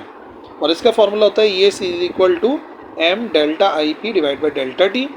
Delta I P का मतलब कितना चेंज हो रहा है करंट पहले कॉइल में, यानी प्राइमरी कॉइल में, और उसकी वजह से कितना ईएमएफ इंड्यूस हो रहा है इन द सेकेंडरी कॉइल, जिसको सेकेंड कॉइल भी कह सकते हैं आप। और व्हाट इज़ एम? एम एक प्रॉपर्टी है जिसे कहते हैं म्यूचुअल इंडक्टेंस। वो उन कॉइल की प्रॉपर्टी है, ठीक है ना, जो दोनों कॉइल हैं उनकी प्रॉपर्टी है मिलाकर। अच्छा जी, अच्छा ये जो सेल्फ इंडक्शन है इसकी वजह से जो इंडक्टर है, इंडक्टर उस तार को कहते हैं जिसमें से करंट पास होता है, मैग्नेटिक फील्ड बनती है, तो वो एनर्जी भी स्टोर करता है। और कोई भी इंडक्टर कितनी एनर्जी स्टोर करता है उसका फॉर्मूला है E is equal to 1/2 Li²। L self inductance को जाहिर करता है और I जो है वो करंट को जाहिर कर रहा है कि कितना करंट पास हो रहा है। तो इस फैक्टर की मदद से आप किसी भी तार के अंदर जो मैग्नेटिक फील्ड की वजह से एनर्जी स्टोर होती है, और याद रखना है ये एनर्जी स्टोर होती है due to magnetic field. Number 6, transformer एक डिवाइस है जिसका काम क्या है। ट्रांसफार्मर के दो काम होते हैं, या तो ये बढ़ाता है, स्टेप अप करता है, या तो ये कम करता है यानी कि स्टेप डाउन करता है ईएमएफ को, वोल्टेज को। कभी कभार हमें वोल्टेज को बढ़ाने की ज़रूरत पड़ जाती है, जैसे घरों में एसी चलाना है या कोई ऐसी चीज़ चलानी है जिसको ज़्यादा वोल्टेज चाहिए, तो हमें एक स्टेप अप ट्रांसफार्मर चाहिए होता है जो वोल्टेज को बढ़ाए। और कभी कभार हमें अपने घरों में ऐसी चीज़ें चलानी होती हैं जिन्हें कम वोल्टेज रिक्वायर्ड है। हमारे घर में 220 आ रहा है पर मोबाइल चार्जर को 5 वोल्ट चाहिए, तो भाई अब हमें एक स्टेप डाउन ट्रांसफार्मर लगाना पड़ेगा जो इस 220 वोल्ट को 5 वोल्ट के अंदर कन्वर्ट करे। ठीक है, और हर ट्रांसफार्मर में 2 कॉइल होते हैं जिसमें करंट चेंज होता है, वो प्राइमरी कॉइल कहलाता है। याद रखना, प्राइमरी कॉइल के अंदर करंट चेंज होता है, और जो सेकेंडरी कॉइल है इसके अंदर ईएमएफ बनता है। ठीक है, और ये वही प्रिंसिपल पे काम कर रहा है, म्यूचुअल इंडक्शन, यानी कि एक तार के अंदर करंट चेंज होगा तो दूसरे तार में ऑटोमेटिकली एक ईएमएफ इंड्यूस हो जाएगा। इस फॉर्मूले से हम कैलकुलेट कर सकते हैं नंबर ऑफ टर्न्स के दरमियान का रेशो हमेशा बराबर होता है ईएमएफ के दरमियान का रेशो। ईएस का मतलब हो गया EMF in the secondary coil, EP का मतलब हो गया EMF in the primary coil, NS हो गया number of turns in the secondary coil, और एनपी हो गया number of turns in primary coil. ठीक है ना, ये प्राइमरी है और ये सेकेंडरी है। स्टेप अप में क्योंकि ईएस ज़्यादा होता है ईपी से, स्टेप अप में प्राइमरी के अंदर ईएमएफ कम होता है, सेकेंडरी में ईएमएफ ज़्यादा होता है। यही वजह है कि प्राइमरी के नंबर ऑफ टर्न्स कम रखे जाते हैं, सेकेंडरी के अंदर जो कॉइल है उसके नंबर ऑफ टर्न्स ज़्यादा रखे जाते हैं। और स्टेप डाउन में क्योंकि ईएमएफ कम होता है सेकेंडरी में, ठीक है ना, प्राइमरी के लिहाज से, इस वजह से नंबर ऑफ टर्न्स भी हमें कम रखने पड़ते हैं सेकेंडरी में। सही ना, जहाँ पर करंट चेंज हो रहा है वो प्राइमरी है और जहाँ पे ईएमएफ इंड्यूस हो रहा है वो सेकेंडरी है।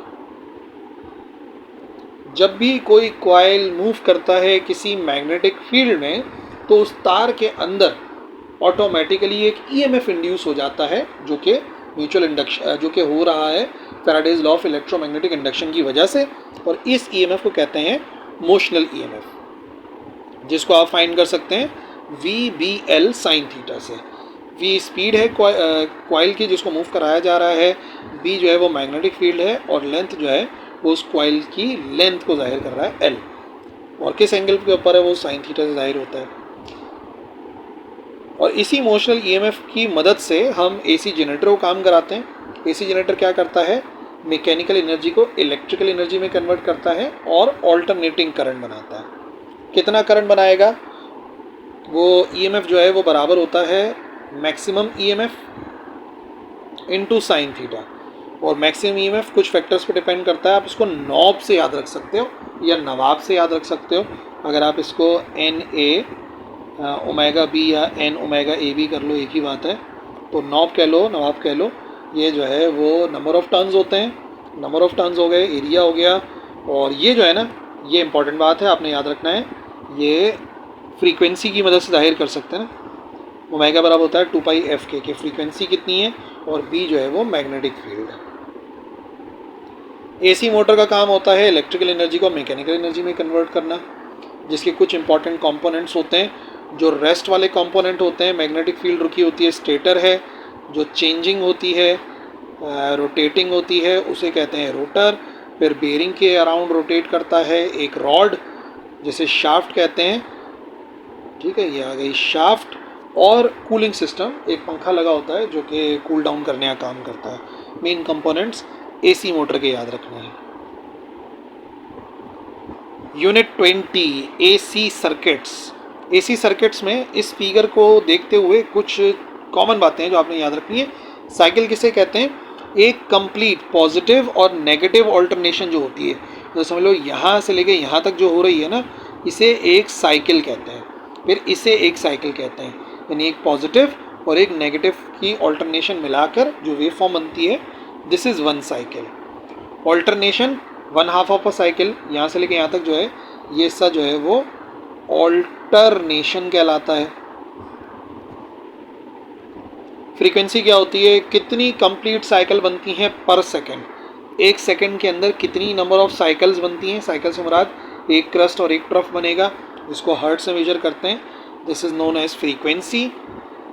और फिर time period, time required to complete one full cycle. एक फुल साइकिल को कंप्लीट होने में कितनी देर लग रही है, तो मान लो यहाँ पे लिखा है 1/60 सेकंड लग रहे हैं, तो दिस इज टाइम पीरियड, ये इसका टाइम पीरियड है। और मैक्सिमम वैल्यू जो पहुंच जाती है जिसे पीक वैल्यू भी कहते हैं, तो आप ये देख लो, ये इसकी पीक वैल्यू है। 240 जो है वो इसकी पीक वैल्यू है, ठीक है ना, पी लिखा हुआ है, पीक वैल्यू है। या नेगेटिव से भी अंदाज़ा लगा सकते हो, -20 ये भी पीक वैल्यू है।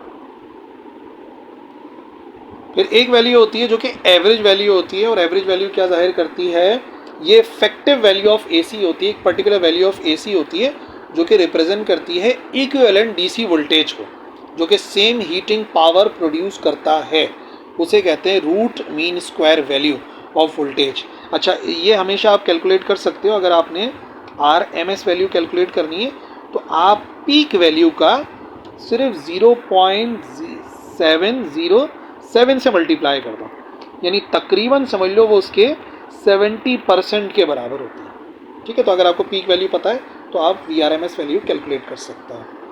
अच्छा, एंगुलर डिफरेंसेस जो होते हैं टाइम के दो क्वांटिटीज़ के दरमियान में, उसे फेज डिफरेंस कहते हैं। इम्पीडेंस, टोटल ऑपोजिशन जो करंट फ्लो के अंदर हो रही हो, अगर बहुत सारे कंपोनेंट्स लगे हुए हैं तो कुल मिलाकर जितनी रेजिस्टेंस होती है, जो कि रेजिस्टेंस की वजह से होती है और रिएक्टेंस की वजह से होती है। अब रेजिस्टेंस तो आपको पता है R की वजह से होती है, पर रिएक्टेंस बच्चों दो वजह से होती है। ये होती है किसी इंडक्टर की वजह से या किसी कैपेसिटर की वजह से। तो यानी इनकी मिलाकर जो रुकावट होती है ना करंट के लिए, उसे इम्पीडेंस कहते हैं। अच्छा, रिएक्टेंस क्या भी गया, opposition to current flow caused by capacitance और इंडक्टेंस। अच्छा जी, phase AC through a pure resistor, जब भी ऑल्टरनेटिंग करंट पास होता है किसी प्योर रेजिस्टिव सर्किट से, तो इसका मतलब सिर्फ रेजिस्टर ही होता है जो कि चार्ज को, फ्लो ऑफ चार्ज को रेजिस्ट करेगा। तो कभी भी एनर्जी स्टोर नहीं होती इन प्योर रेजिस्टर सर्किट। और इम्पॉर्टेंट बात यह है कि वोल्टेज और करंट फेज में होते हैं, यानी कि उनका पीक और ज़ीरो वैल्यू एग्जैक्ट टाइम के ऊपर मिल जाता है। So there is no phase difference. जब भी करंट पास होता है ऑल्टरनेटिंग करंट से, रेजिस्टर से पास होता है ऑल्टरनेटिंग करंट, तो याद रखना फेज डिफरेंस नहीं होता और अपोजिशन सिर्फ R ही होती है। मान लो ये मैं अगर एक बना रहा हूँ फिगर, तो अगर ये वाला जो वेव है ये वोल्टेज को जाहिर कर रही है, तो आप ऑब्जर्व करेंगे कि जो करंट है वो भी एक साथ होगा। करंट और वोल्टेज के अंदर कोई फेज डिफरेंस नहीं होता, वोल्टेज और करंट सेम फेज में होते हैं, दोनों का पीक और दोनों का ज़ीरो एक ही टाइम पर पहुंचता है। अच्छा, जब AC पास होता है किसी प्योर इंडक्टर से, सिर्फ इंडक्टर लगा हुआ है, तो क्या होगा, इंडक्टर अपोज करता है चेंज इन करंट को, एक बात, और फिर वो क्रिएट करता है एक बैक EMF। इस वजह से क्या होता है कि जो करंट होता है उसे मुश्किल होती है वोल्टेज को कीप अप करने में, यानी वोल्टेज आगे बढ़ता चला जाता है और करंट पीछे रहता चला जाता है। ये इंपॉर्टेंट बात है, सही है ना। तो करंट जो है वो पीछे रह जाता है। इस वजह से हम ये कहेंगे कि AC के अंदर जो है वो वोल्टेज लीड करता है 90 डिग्री से और करंट लैग करता है 90 डिग्री से, एक ही बात है, सही ना। वोल्टेज लीड करता है क्योंकि करंट जो है वो कीप अप नहीं कर पाता वोल्टेज के लिए। तो अगर मैं इसकी फिगर बना के दिखाऊं तो देखो, इसकी फिगर भी आप आसानी से समझ सकते हो। मान लो पहले मिसाल के तौर पर मैं बना देता हूँ वोल्टेज बना देता हूँ, चलो ये लिखा ना वोल्टेज, ये आ गया हमारे पास वोल्टेज, ठीक है, ये मैंने वोल्टेज बना के दिखा दिया। अब कौन अपनी वैल्यू को पहले पीक कर रहा है, अब आप देख लो यहाँ पर वोल्टेज जो है अपनी वैल्यू को यहाँ पर पीक कर रहा है और ये यहाँ पर ज़ीरो है, तो अब ये स्टार्ट होगा नेगेटिव से स्टार्ट होगा और इसकी पीक वैल्यू बाद में आएगी, फिर ये यहाँ आ जाएगा, फिर ये यहाँ आएगा, फिर ये इस तरफ जाते जाते इस तरीके से जाएगा, और फिर यानी आप ये समझ लो कि जब इसकी पीक वैल्यू यहाँ पर आ रही है, इसकी पीक वैल्यू यहाँ पर आ रही है, तो इसका मतलब ये कि वोल्टेज लीड करता है और करंट जो है वो पीछे रह जाता है, करंट लैग करता है। और इसे इंडक्टिव रिएक्टेंस कहते हैं, जिसे XL से जाहिर करते हैं, और XL बराबर होता है 2πfL के। F फ्रीक्वेंसी होती है और L जो है वो इंडक्टर की वैल्यू है, यानी कि टोटल अगर सिर्फ एक सर्किट के अंदर इंडक्टर लगा हुआ है तो कितनी करंट के लिए रुकावट होगी, वो रुकावट XL से जाहिर करते हैं जो 2πfL के बराबर होती है।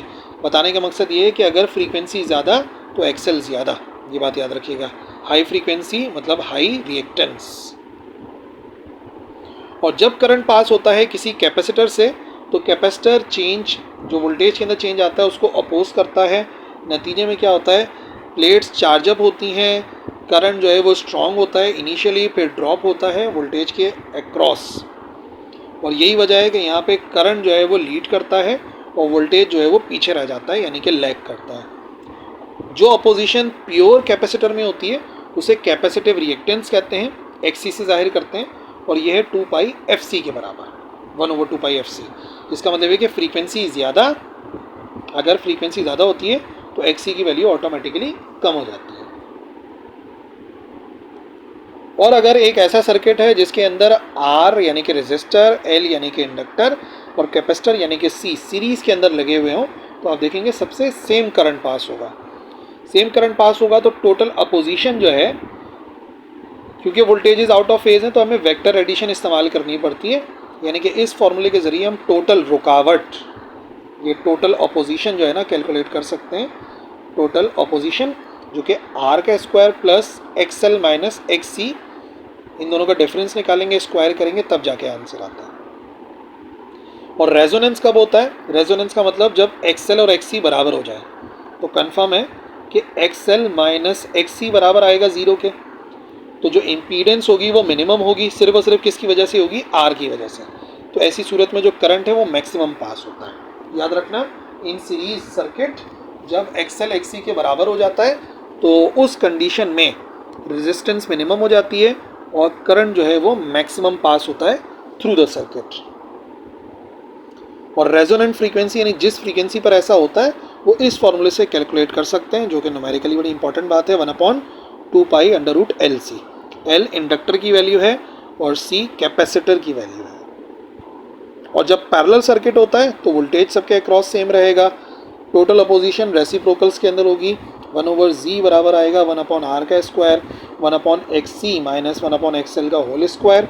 आगे पीछे करके लिख सकते हैं, कोई इतना इशू नहीं है। और रेजोनेंस अकर होता है जब XL XC के बराबर हो जाए। जब ये दोनों एक दूसरे के बराबर हो जाएंगे तो इस पॉइंट पे करंट मिनिमम हो जाता है। इस वजह से इस सर्किट को रिजेक्टर सर्किट भी कहा जाता है। ये बात आपने याद रखनी है। ये एक्सेप्टर सर्किट होता है, एक पर्टिकुलर फ्रीक्वेंसी पे काम करता है और ये पर्टिकुलर फ्रीक्वेंसी को रिजेक्ट करता है। Unit number 21, physics of solids. Stress किसे कहते हैं, जब हम फोर्स अप्लाई करते हैं किसी मटेरियल पे पर यूनिट एरिया। तो मान लो ये वो फोर्स है जो कि डिफॉर्मेशन प्रोड्यूस करती है। जब भी हम किसी बॉडी को डिफॉर्म करते हैं तो हम उसके ऊपर फोर्स अप्लाई करते हैं। वो फोर्स पर यूनिट एरिया कितनी अप्लाई हो रही है, this is known as stress. Strain, जब हम फोर्स अप्लाई करते हैं तो बॉडी के अंदर डिफॉर्मेशन प्रोड्यूस होता है। कितना डिफॉर्मेशन प्रोड्यूस होता है, this is known as strain. और स्ट्रेस और स्ट्रेन का एक रिलेशन बनता है जिसे हुक्स लॉ की मदद से फाइंड करते हैं, जो ये कहता है कि जो स्ट्रेन प्रोड्यूस होता है किसी भी बॉडी के अंदर, स्ट्रेन में एक्सटेंशन भी हो सकता है, कंप्रेशन भी हो सकता है, दोनों हो सकते हैं, वो डायरेक्टली डिपेंड करता है to the applied force. Applied force पर डायरेक्टली डिपेंड करता है। और शर्त यह है कि जो मटेरियल है उसकी इलास्टिक लिमिट एक्सीड नहीं होनी चाहिए, यानी इलास्टिसिटी में रहते हुए ऐसा काम होना चाहिए। और इसी हुक्स लॉ की मदद से 3 किस्म के मॉड्यूलस बनते हैं, मटेरियल की प्रॉपर्टी बनती है। एक कहलाता है यंग्स मॉड्यूलस, ये 2 चीज़ों के दरमियान का रेशो होता है। कौन कौन सी चीज़ों के दरमियान का रेशो होता है, एक तो होता है हमारे पास कितना हमने स्ट्रेस अप्लाई करा और उसकी वजह से चीज़ की लंबाई में कितना फ़र्क आया। फोर्स अप्लाई करें और लंबाई में फ़र्क आ जाए तो इस प्रॉपर्टी को, इस अपोज करने वाली प्रॉपर्टी को यंग मॉड्यूलस कहते हैं। शेयर मॉड्यूलस क्या होता है, अगर आप किसी बॉडी के शेप में चेंज लाने की कोशिश करो तो जो वो मटेरियल रेजिस्ट करता है वो होता है due to its shear modulus, जो कि force applied parallel to the surface area होता है। बल्क मॉड्यूलस के अंदर वॉल्यूम में चेंज आता है, यानी कि हम हर तरफ से प्रेशर अप्लाई करते हैं, हर एक साइड से। इसका फॉर्मूला होता है stress divide by longitudinal strain. Rearrange करोगे तो FL divide by A delta L हो जाएगा। शेयर मॉड्यूलस में शेप चेंज करते हैं तो वही स्ट्रेस है, लेकिन इस मर्तबा आप नोटिस करें यहाँ पे डेल्टा X आ गया कि भाई हमने शेप में कितना चेंज लेकर आए। और बल्क मॉड्यूलस में ऊपर प्रेशर आता है और नीचे वॉल्यूमेट्रिक स्ट्रेन आता है। और इन सब की यूनिट की खास बात ये, इन सब का यूनिट सेम होता है, जिसे आप कह सकते हैं न्यूटन पर मीटर स्क्वायर, या इन सब का यूनिट होता है पास्कल। अब बड़ी वैल्यू हो तो मेगा पास्कल भी हो सकता है, गीगा पास्कल वगैरह भी हो सकता है। अच्छा जी, इस ग्राफ से आपने 3 मटेरियल्स को समझना है। डक्टाइल मटेरियल कौन सा होता है? ये वाला। डक्टाइल मटेरियल की खास बात ये कि स्ट्रेच होता है, बेंड होता है, और इसकी मदद से हम तार वार बना सकते हैं, और तार की शक्ल इख्तियार कर लेता है फेलियर से पहले, यानी इसके अंदर एलोंगेशन, खिंचाव ज़रा अच्छा खासा होता है। देख लो, हमने स्ट्रेस अप्लाई करा, स्ट्रेन प्रोड्यूस हो रहा है, डिफॉर्मेशन, तो अच्छा खासा डिफॉर्म होता है, बाद में जाके जो है वो स्ट्रेच या बेंड होना शुरू हो जाता है। इसकी मिसालें एल्युमिनियम, कॉपर, ये सब हैं। अच्छा, जो ब्रिटल मटेरियल होता है वो आप ये देखो, हमारे स्ट्रेस की वजह से ना होने के बराबर का स्ट्रेन प्रोड्यूस हुआ, इतने स्ट्रेस पे भी ना होने के बराबर का स्ट्रेन प्रोड्यूस हुआ, और सडनली ब्रेक हो जाता है with almost no change in shape. Glass, concrete, ceramics, cast iron, ये सब इसकी एग्जांपल्स हैं। और प्लास्टिक मटेरियल ये वाला है, हल्का सा स्ट्रेस पे भी अच्छा खासा स्ट्रेन प्रोड्यूस हो जाता है, अच्छी खासी डिफॉर्मेशन प्रोड्यूस होती है। और प्लास्टिक डिफॉर्मेशन की खास बात ये है कि ये रिवर्स नहीं हो सकती। एक मरतबा अगर इलास्टिक लिमिट एक्सीड हो जाती है तो फिर जाहिर सी बात है हम ओरिजिनल स्टेट में नहीं आ सकते, और प्लास्टिक लिमिट आती ही तब है जब इलास्टिक लिमिट जो है वो एक्सीड हो जाती है। इस ग्राफ से कुछ पॉइंट्स के बारे में समझना है। प्रोपोर्शनल लिमिट किसे कहते हैं?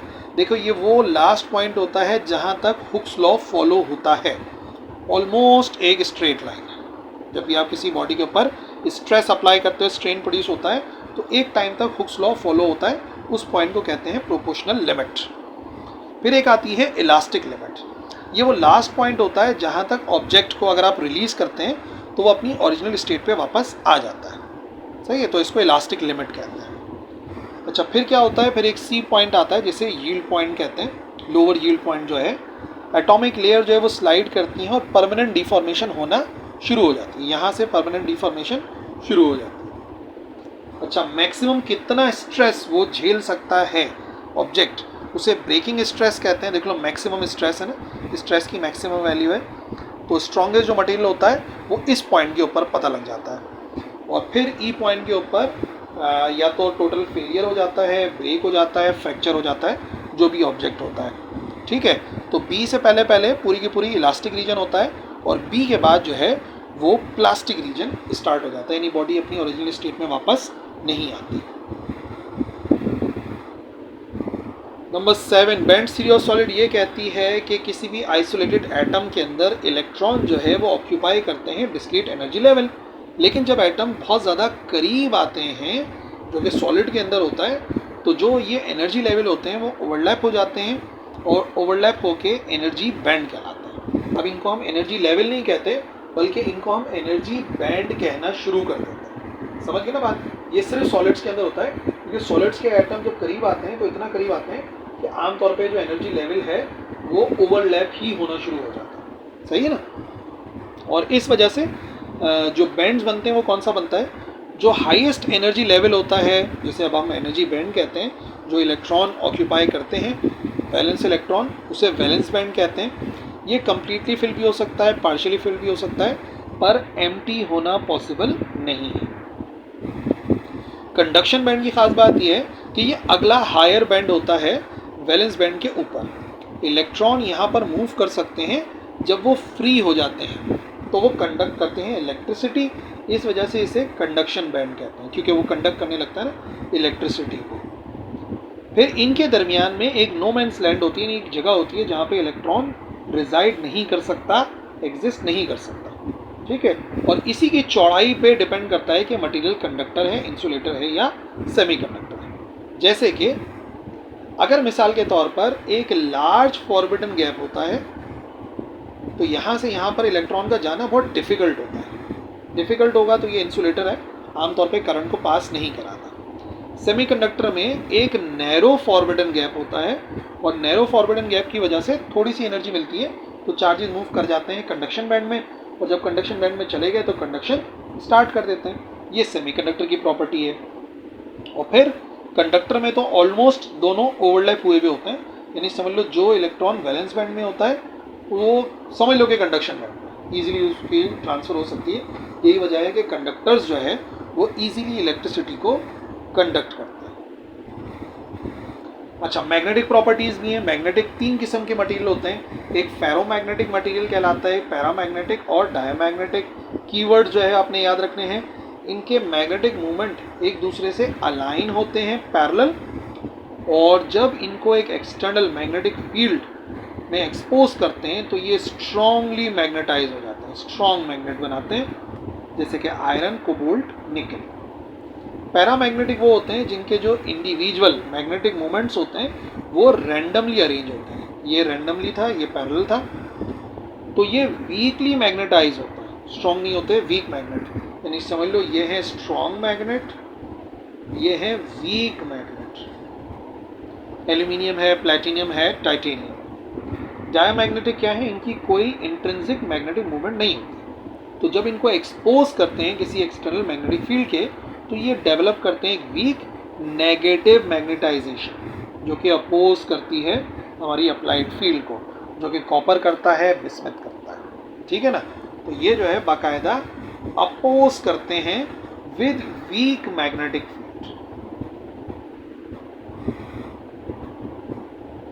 क्यूरीज लॉ मैग्नेटाइजेशन से रिलेटेड है।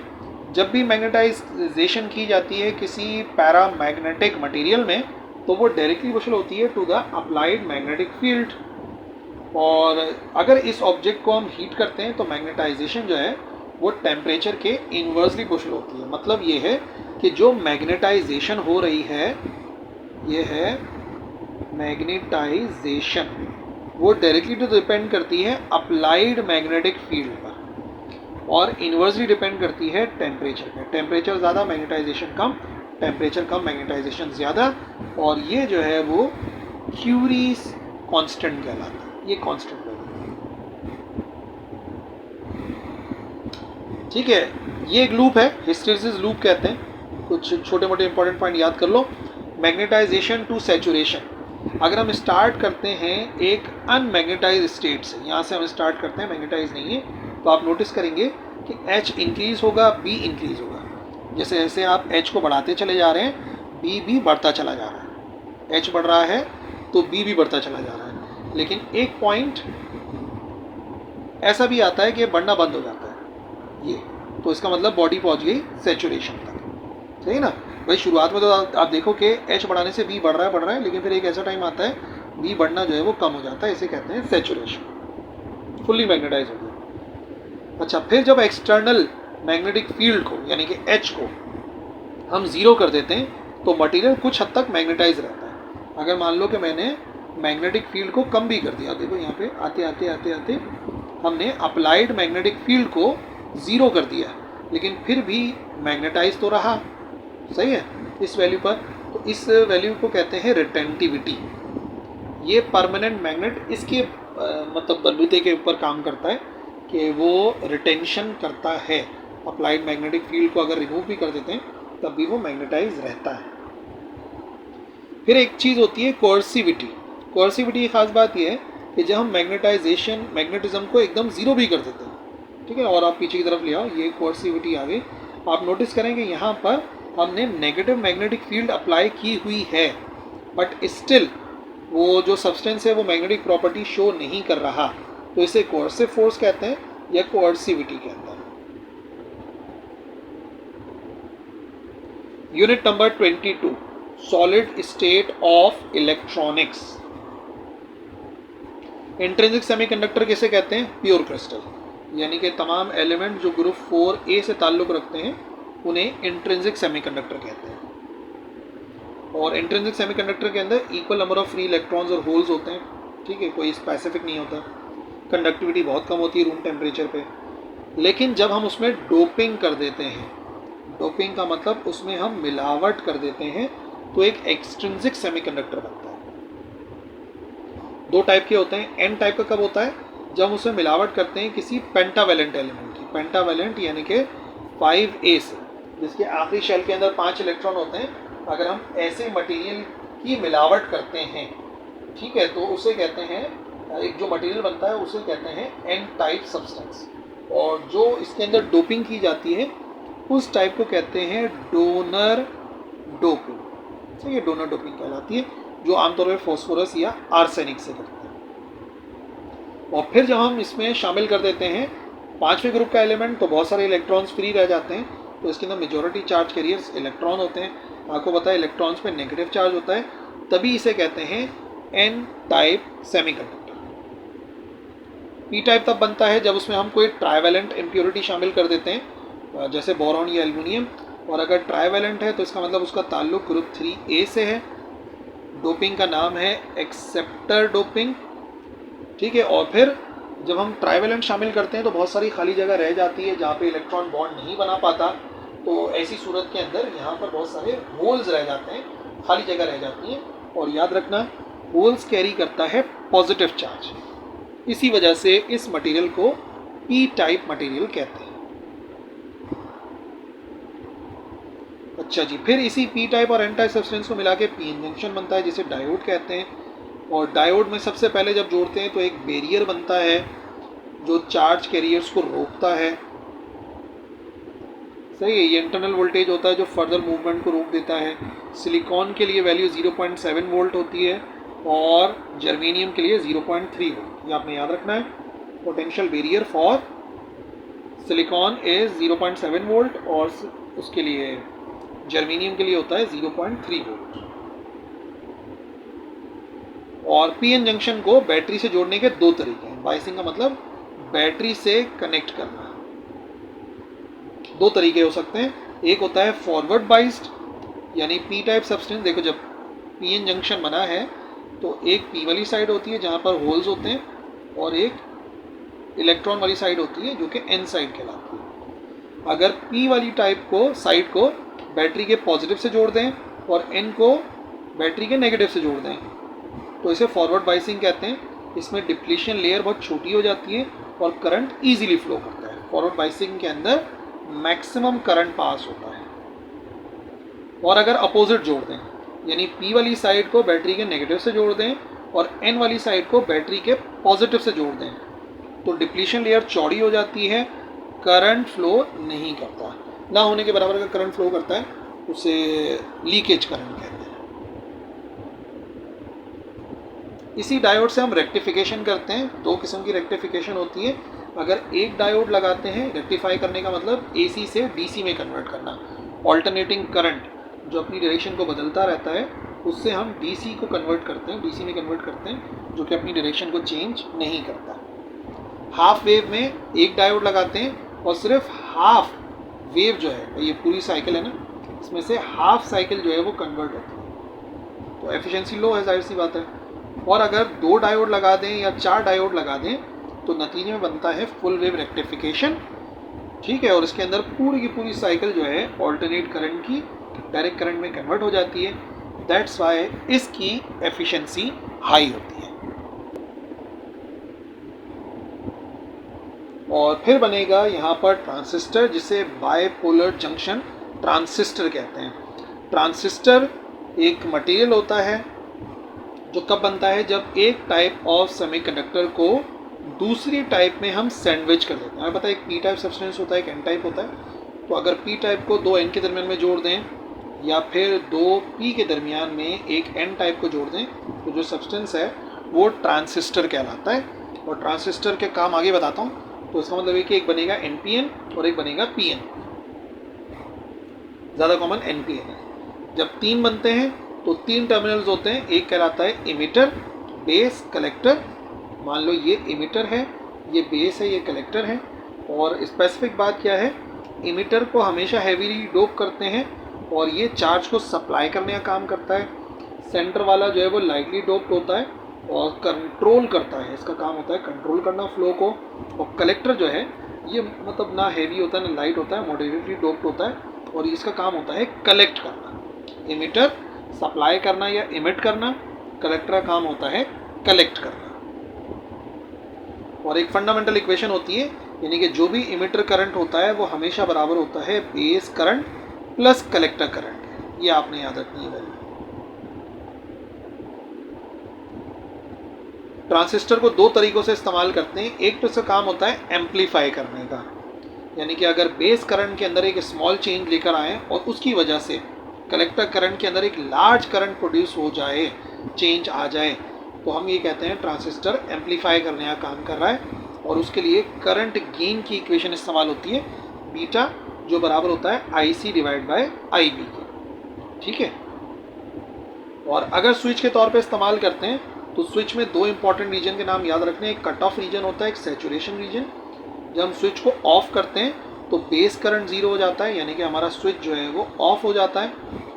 और सैचुरेशन रीजन में जब हम स्विच को ऑन करते हैं तो मैक्सिमम करंट पास होता है कलेक्टर से। IC का मतलब होता है कलेक्टर करंट, ठीक हो गया। Unit 23 digital electronics. Digital electronics में गेट्स हैं, 7 गेट्स, उनको समझना है आपने। सबसे पहले नॉट गेट होता है, इसको आप इन्वर्टर से याद रख लो। ये रिवर्स करता है इनपुट सिग्नल को, यानी कि अगर इनपुट सिग्नल 0 होता है, लो होता है तो उसको हाई कर देता है, हाई होता है तो उसको लो कर देता है। ये इसका बुलियन एक्सप्रेशन ये होता था। इनपुट 0 होता है यानी लो होता है तो आउटपुट को हाई कर देता है, और अगर आउटपुट हाई होता है तो, और अगर इनपुट हाई होता है तो आउटपुट लो हो जाता है, यानी कि 0 हो जाता है। और गेट प्लस के उसूल के ऊपर काम करता है, याद रखना। समझ लो हम सिग्नल्स को प्लस कर रहे हैं, सिग्नल्स को प्लस करेंगे तो ऐसा होगा 0 + 0 0, 0 + 1 1, 1 + 0 1, 1 + 1। अब बाइनरी में 2 तो होता नहीं है, तो याद रखना अगर दोनों हाई होते हैं तो ये भी 1 प्रोड्यूस होता है। तो देखने में ऐसा नज़र आ रहा है कि आउटपुट हाई होता है जब कोई भी एक इनपुट हाई हो जाए। कोई भी एक इनपुट अगर हाई होता है तो ऑटोमेटिकली आउटपुट हाई प्रोड्यूस होता है, जो कि प्लस की फंक्शन के तौर पे काम करता है। फिर एक गेट होता है हमारे पास एंड गेट।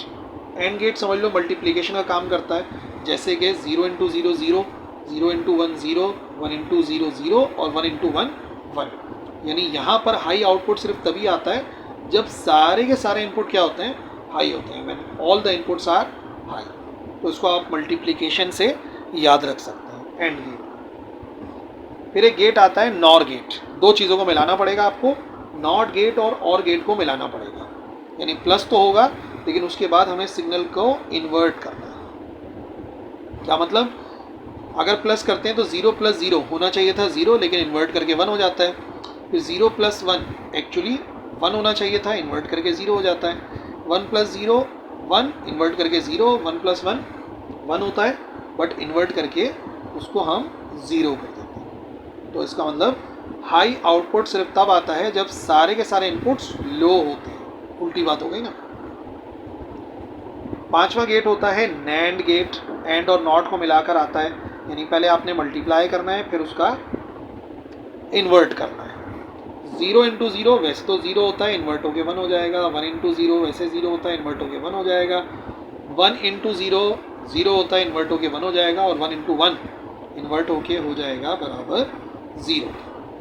हाई आउटपुट सिर्फ तब आता है जब कोई भी एक इनपुट लो होता है।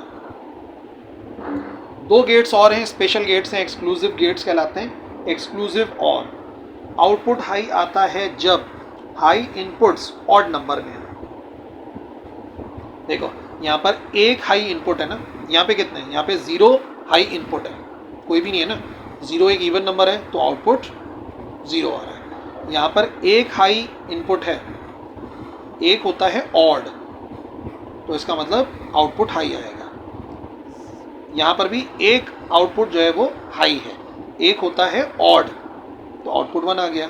यहाँ पे दो इनपुट हाई हैं, दो होते हैं इवन, तो इसका मतलब ऑटोमेटिकली यहाँ पे क्या आ जाएगा 0। और इसी का उल्टा करोगे तो एक गेट बनता है, उसे कहते हैं एक्सनॉर गेट, यानी एक्सक्लूसिव और गेट के साथ नॉट लगा हुआ है। इधर क्या होगा, आउटपुट हाई सिर्फ तभी आता है जब हाई इनपुट्स इवन नंबर है। यहाँ पर देखो दो हैं हाई इनपुट्स, इवन 1 आ गया। यहाँ पर एक है 0, एक है 0। यहाँ पर कोई भी नहीं है, कोई भी नहीं का मतलब कितने हाई हो गए 0। 0 इज इवन, क्योंकि 0 एक इवन नंबर है तो आउटपुट प्रोड्यूस हो जाएगा हाई। यूनिट नंबर 24 जो कि है रिलेटिविटी। अच्छा जी, रिलेटिविटी में सबसे पहली बात यह है कि आपने इनर्शियल फ्रेम ऑफ रेफरेंस को समझना है। कि इनर्शियल फ्रेम ऑफ रेफरेंस क्या कहते हैं। देखिए ये जो फ्रेम ऑफ रेफरेंस है, सबसे पहली बात ये कोऑर्डिनेट सिस्टम होता है और उस कोऑर्डिनेट सिस्टम के अंदर एक्स एक्सिस होता है, वाई एक्सिस होता है, जेड एक्सिस होता है और टाइम होता है, यानी कि क्लॉक मौजूद होती है विद रिस्पेक्ट टू विच हम ऑब्जर्वेशन लेते हैं, ठीक है ना। तो उसको फ्रेम ऑफ रेफरेंस कहते हैं। अब इनर्शियल फ्रेम ऑफ रेफरेंस कौन सा है? ये एक ऐसा फ्रेम ऑफ रेफरेंस है, एक ऐसा कोऑर्डिनेट सिस्टम है, समझ लो एक ऐसा ऑब्जर्वर है जो कि या तो इन स्टेट ऑफ रेस्ट है या तो अगर मूव भी कर रहा है तो मूव कर रहा है विद कांस्टेंट वेलोसिटी। और अगर कोई ऑब्जेक्ट रेस्ट में होता है या कांस्टेंट वेलोसिटी के साथ मूव करता है तो उस पर न्यूटन के लॉज मतलब सही होते हैं, करेक्ट होते हैं। और आपको पता है न्यूटन का एक लॉ कौन सा है? वह है न्यूटन्स लॉ ऑफ इनर्शिया। और इसी वजह से इस फ्रेम ऑफ रेफरेंस को कहते हैं इनर्शियल फ्रेम ऑफ रेफरेंस। वजह यह है कि इनर्शियल फ्रेम ऑफ रेफरेंस या तो इन स्टेट ऑफ रेस्ट होता है और या फिर अगर मूव कर भी रहा होता है तो उसकी वेलोसिटी जो है वो कांस्टेंट होती है, ठीक। अच्छा, इसमें आता है सबसे पहले दो पोस्टुलेट्स हैं हमारे पास स्पेशल थ्योरी ऑफ रिलेटिविटी के। पहला होता है प्रिंसिपल ऑफ रिलेटिविटी, जो हमें ये कहता है कि फिजिक्स के सारे लॉज सेम हैं, फिजिक्स के जितने भी लॉज हैं वो सारे के सारे लॉज सेम हैं in all inertial frame of references. मतलब जितने भी इनर्शियल फ्रेम ऑफ रेफरेंस होते हैं, मतलब जितने भी ऐसे ऑब्जर्वर होते हैं जो कि या तो इन स्टेट ऑफ रेस्ट होते हैं या तो इन स्टेट ऑफ कांस्टेंट मोशन होते हैं, कांस्टेंट वेलोसिटी के साथ, तो उनके लिए जो लॉज ऑफ फिजिक्स हैं सारे के सारे लॉज वो सेम रहते हैं, ठीक है, यानी कि अलग अलग नहीं हो सकते। और दूसरी जो सबसे इंपॉर्टेंट बात है वो ये है कि जो स्पीड ऑफ लाइट होती है वैक्यूम के अंदर, जिसे हम c से जाहिर करते हैं, वो सेम रहती है हर ऑब्जर्वर के लिए रिगार्डलेस ऑफ देयर मोशन और द मोशन ऑफ सोर्स। देखो जो स्पीड ऑफ लाइट है जो कि हमें पता है c से जाहिर करते हैं 3 एक्सपोनेंट 8 मीटर पर सेकेंड है, ये जो स्पीड ऑफ लाइट होती है ये हमेशा कांस्टेंट रहती है।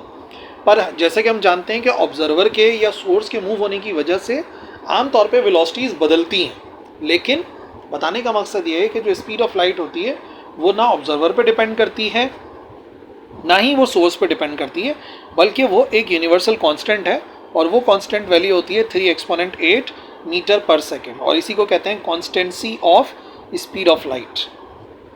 अच्छा, फिर इसके ना कुछ नताइज निकल कर आते हैं, हमारे पास कुछ नतीजे निकलते हैं जिन्हें consequences of special theory of relativity कहते हैं। पहली बात यह है टाइम डायलेशन। डायलेट होने का मतलब होता है फैल जाना,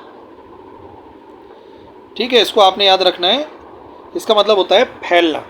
अच्छा, जो क्लॉक मूव करती है relative to an observer is measure to tick more slowly, यानी टाइम फैल जाता है, उसके लिए टाइम स्लो हो जाता है than a clock that is at rest in observer's frame of reference. यानी कि जो रेस्ट वाली क्लॉक होती है उसमें टाइम अपनी नॉर्मल स्पीड के साथ चल रहा है, लेकिन जो मूविंग क्लॉक होती है या मूविंग ऑब्जर्वर होता है तो उसके लिए जो टाइम है वो स्लो टिक करता है, यानी कि टाइम फैल जाता है। और इसको हम एक फार्मूले से जाहिर करते हैं और ये फार्मूला जो है कहलाता है t is equal to t naught 1 minus v square over c square, जबकि टी नॉट कौन सा टाइम है with respect to rest observer और ये होता है with respect to moving observer, ठीक है। टी नॉट हमेशा रेस्ट वाले को जाहिर करता है, नॉट जिसके साथ लगा होगा वो रेस्ट वाला होगा और ये जो है वो मूविंग वाला होगा। दूसरा जो है, देखो पहला तो टाइम डायलेशन था, दूसरा कहलाता है लेंथ कॉन्ट्रैक्शन। जो लेंथ होती है, अच्छा कॉन्ट्रैक्ट होने का क्या मतलब होता है? कॉन्ट्रैक्ट मतलब लेंथ का सिकुड़ जाना, कम हो जाना, डिक्रीज हो जाना। तो याद रखना टाइम बढ़ जाता है, फैल जाता है, लेंथ डिक्रीज हो जाती है।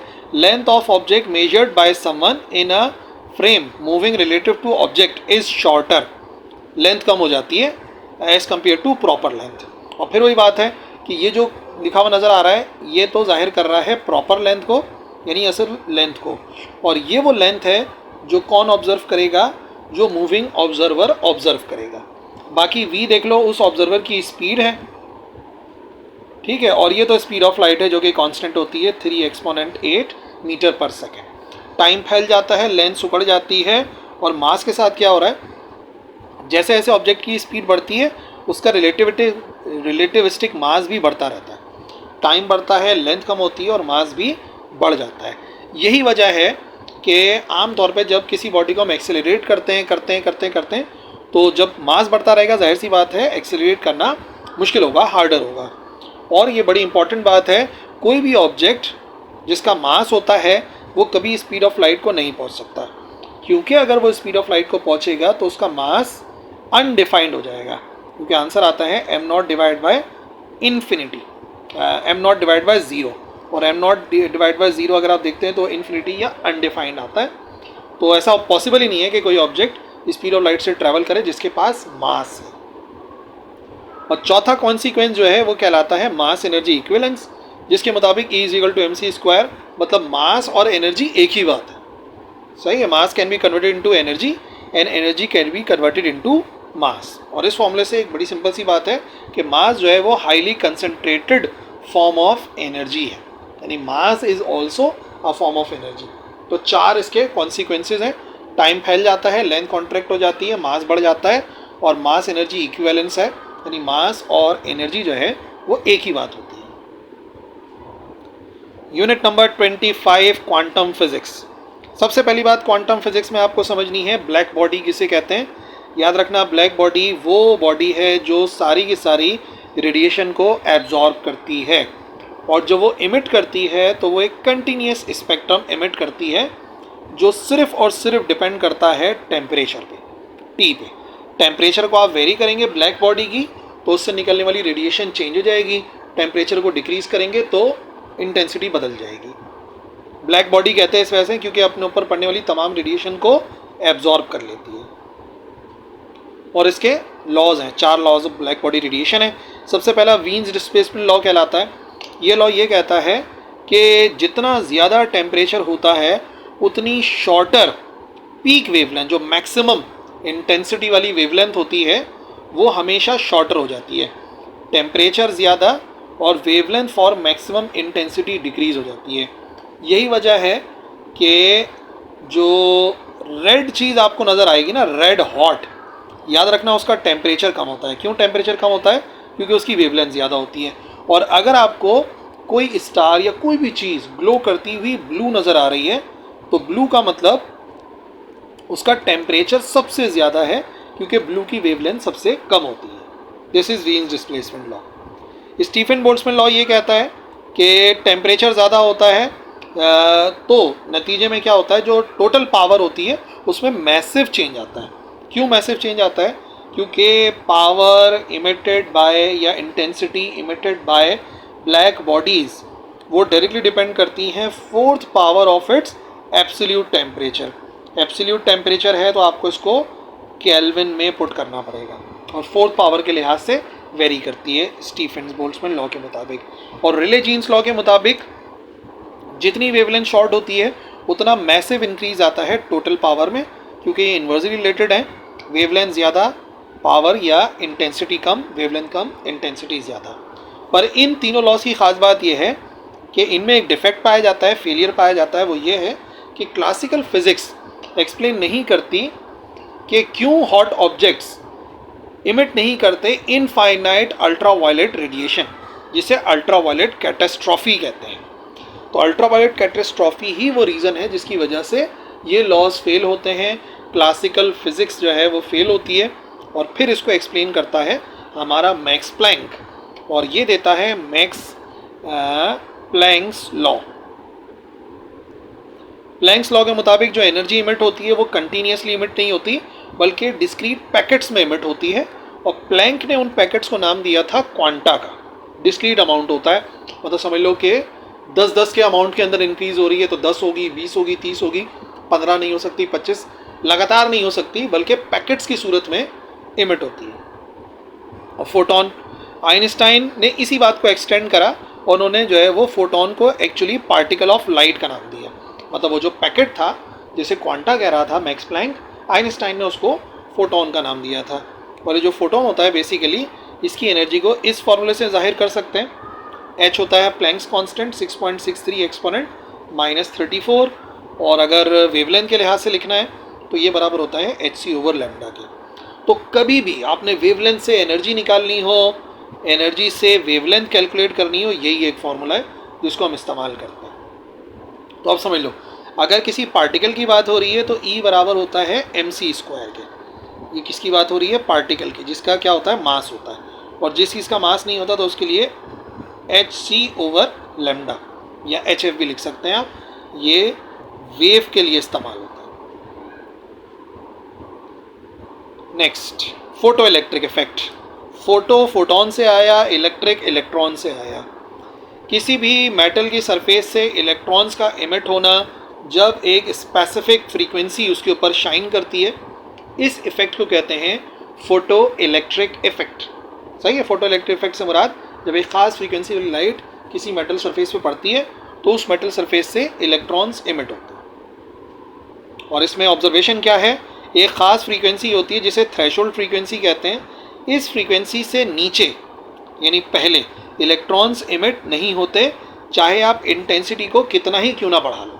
एक ख़ास फ्रीक्वेंसी पर ही फोटो इलेक्ट्रिक इफेक्ट स्टार्ट होता है। दूसरी बात, ये इमिशन इंस्टेंटेनियस होता है, कोई लैग टाइम नहीं होता, फटाफट आप जैसी शाइन करेंगे वैसी रेडिएशन इमिट होती है।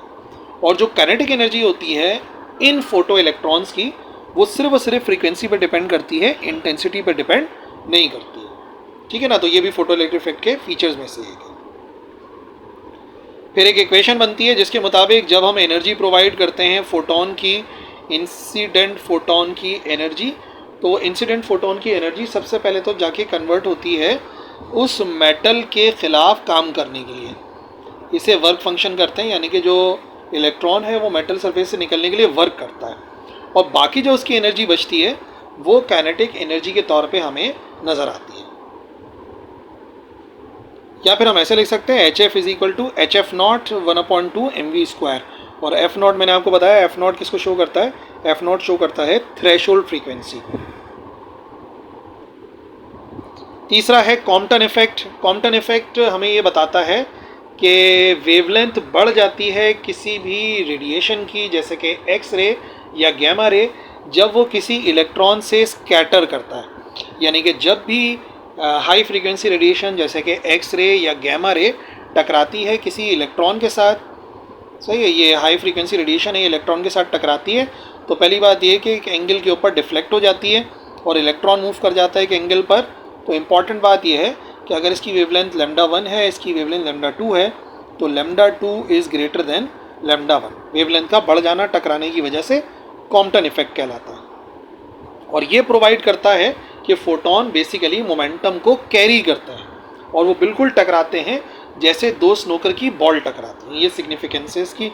और फार्मूला कुछ ये होता है, वेवलेंथ में जो इजाफा होता है इसे कॉम्पटन शिफ्ट कहते हैं, इसी को कहते हैं कॉम्पटन शिफ्ट। और कॉम्पटन शिफ्ट डिपेंड करता है H/m0c, Planck's constant, rest mass of electron, speed of light, 1 - cos theta. Theta वो एंगल है जिस एंगल के ऊपर ये डिफ्लेक्ट होती है एक्सरे रेडिएशन। ठीक हो गया। और मैक्सिमम के लिए अगर आप चाहते हैं मैक्सिमम शिफ्ट इन वेवलेंथ पता करें, तो maximum shift in wavelength 180 degree पर होता है।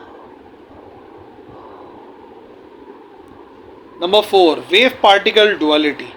ये बेसिकली डी ब्रॉली का हाइपोथेसिस था कि एक लाइट जो एक्चुअली वेव होती है वो पार्टिकल की तरह से बिहेव कर सकती है, जो कि करती है जब वो फोटो इलेक्ट्रिक इफेक्ट करती है।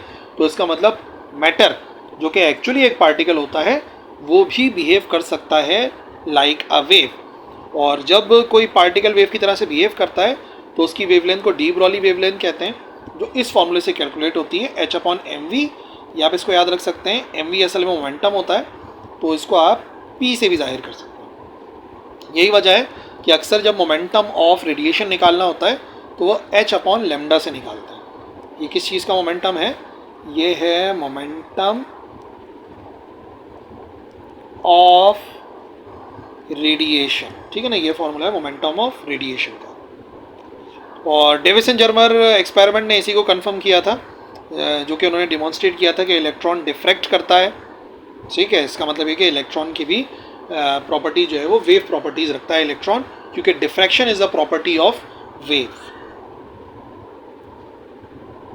फिर एक प्रिंसिपल है हाइजेनबर्ग्स अनसर्टेनिटी प्रिंसिपल, जिसके मुताबिक ऐसा इम्पॉसिबल है कि आप जो है वो एग्जैक्ट पोजीशन यानी कि x पता कर लें और एग्जैक्ट मोमेंटम पता कर लें किसी पार्टिकल का एक साथ विद इनफाइनाइट प्रेसिशन। ऐसा पॉसिबल ही नहीं है कि आप 100% एफिशिएंसी के साथ ये दोनों चीज़ें एक साथ मेजर करें। अगर आप मेजर करेंगे तो लाजमी तौर पे किसी ना किसी में एरर आएगा ही आएगा, और वो जो एरर होता है वो हमेशा ज़्यादा होता है h/4π से। तो कहने का मतलब ये, जितना एक्यूरेटली आप पोजीशन को जानते हैं उतना लेस एक्यूरेटली आप मोमेंटम को नापेंगे, और जितना एक्चुअल में आप किसी पार्टिकल का मोमेंटम नाप लेते हैं उतना कम आप एक्यूरेसी के साथ उसकी पोजीशन देख सकते हैं। Now chapter number 26, atomic physics. सबसे पहली बात, बोहर एटॉमिक मॉडल पूरा समझना है आपने। बोहर एटॉमिक मॉडल के मुताबिक इलेक्ट्रॉन रिवॉल्व करते हैं फिक्स्ड ऑर्बिट्स के अंदर स्टेशनरी स्टेट्स में, और जब तक कोई इलेक्ट्रॉन रिवॉल्व करता है एक ऑर्बिट में, ना तो एनर्जी को गेन करता है ना ही एनर्जी को लॉस करता है। इलेक्ट्रॉन रिवॉल्व करता है सिर्फ उन्हीं ऑर्बिट्स में जहां उसका जो एंगुलर मोमेंटम है वो इंटीग्रल मल्टीपल होता है h/2π का, यानी जो एंगुलर मोमेंटम है वो एक्चुअली बराबर होता है nh/2π के बराबर। n जो है वो इंटीग्रल मल्टीपल है, जो कि हो सकता है, इधर भी लिखा हुआ है फॉर्मूला, n हो सकता है फर्स्ट ऑर्बिट के लिए 1, सेकंड के लिए 2, 3 एंड सो ऑन। और जब भी कोई एनर्जी इमिट होती है या एब्जॉर्ब होती है वो सिर्फ तब होती है जब इलेक्ट्रॉन जंप करता है किसी एक ऑर्बिट से दूसरे ऑर्बिट में। मतलब जब किसी हायर ऑर्बिट से लोअर ऑर्बिट में आएगा तो एनर्जी रिलीज करेगा, ठीक है। अगर हाई से लो में आएगा तो एनर्जी को क्या करेगा, एनर्जी को रिलीज करेगा, और जब लो से हाई में जाएगा तो लाजमी तौर पे वो एनर्जी को क्या करेगा, एनर्जी को गेन करेगा। ठीक हो गया। अच्छा, फिर फॉर्मूला एंगुलर मोमेंटम का तो पता लग गया। Radius of nth orbit of hydrogen atom, derivation है, याद रखना है। सारी चीज़ें कांस्टेंट हैं, सिर्फ हमें वैल्यूज पुट करनी है, रेडियस निकालना है। एनर्जी के लिए भी ऐसे ही मामला है। Atomic spectra of hydrogen, hydrogen का एटॉमिक स्पेक्ट्रा देखो, इमिशन स्पेक्ट्रम होता है, ये प्रोड्यूस होता है जब इलेक्ट्रॉन जंप करता है किसी हायर ऑर्बिट से लोअर ऑर्बिट में। अगर कोई इलेक्ट्रॉन जंप करता है हायर से लोअर में, फर्स्ट ऑर्बिट में, तो पहली बात है कि अल्ट्रावायलेट रेडिएशन इमिट होती है और उसे कहते हैं लेमैन सीरीज। फिर जब वो किसी हायर ऑर्बिट से दूसरे ऑर्बिट में जंप करता है उसे कहते हैं बाल्मर सीरीज, और रेडिएशन विजिबल इमिट होती है। जब भी इलेक्ट्रॉन किसी हायर ऑर्बिट से तीसरे ऑर्बिट में जंप करता है तो उसे पैशन सीरीज कहते हैं। किसी भी हायर ऑर्बिट से चौथे ऑर्बिट में जंप करता है और एनर्जी रिलीज करता है, वो एनर्जी इंफ्रारेड रीजन में होती है और ब्रैकेट सीरीज होती है। और इसी के साथ साथ जब किसी हायर ऑर्बिट से लोअर पाँचवें ऑर्बिट में जंप करेगा, मतलब छठे से, सातवें से, आठवें से पाँचवें ऑर्बिट में जंप करेगा, तो इंफ्रारेड रेडिएशन एमिट करता है इलेक्ट्रॉन, और उस सीरीज को कहते हैं पॉलीफंड सीरीज। ये फॉर्मूला है जिससे हम लोग वेवलेंथ कैलकुलेट करते हैं। याद रखना, P तो जो है वो आपको पता है इनिशियल ऑर्बिट है, और जो फाइनल ऑर्बिट है लेमैन के लिए 1 होता है, बाल्मर के लिए 2 होता है। ये जितने भी लिखे हुए हैं ना, ये जो n की वैल्यूज़ हैं वो यही वाली लिखी हैं सारी की सारी। RH राइट वर्क्स कांस्टेंट है 1.097 10⁻⁷ मीटर इनवर्स, ये इसका यूनिट है। एक्सरेज में दो किस्म की इनर्शियल ट्रांजिशन होती हैं। एक्सरेज इमिट होते हैं जब हाई स्पीड इलेक्ट्रॉन किसी हैवी मेटल के टारगेट से टकराते हैं। एक्सरेज कब इमिट होती हैं, जब high speed electrons heavy metal से टकराते हैं।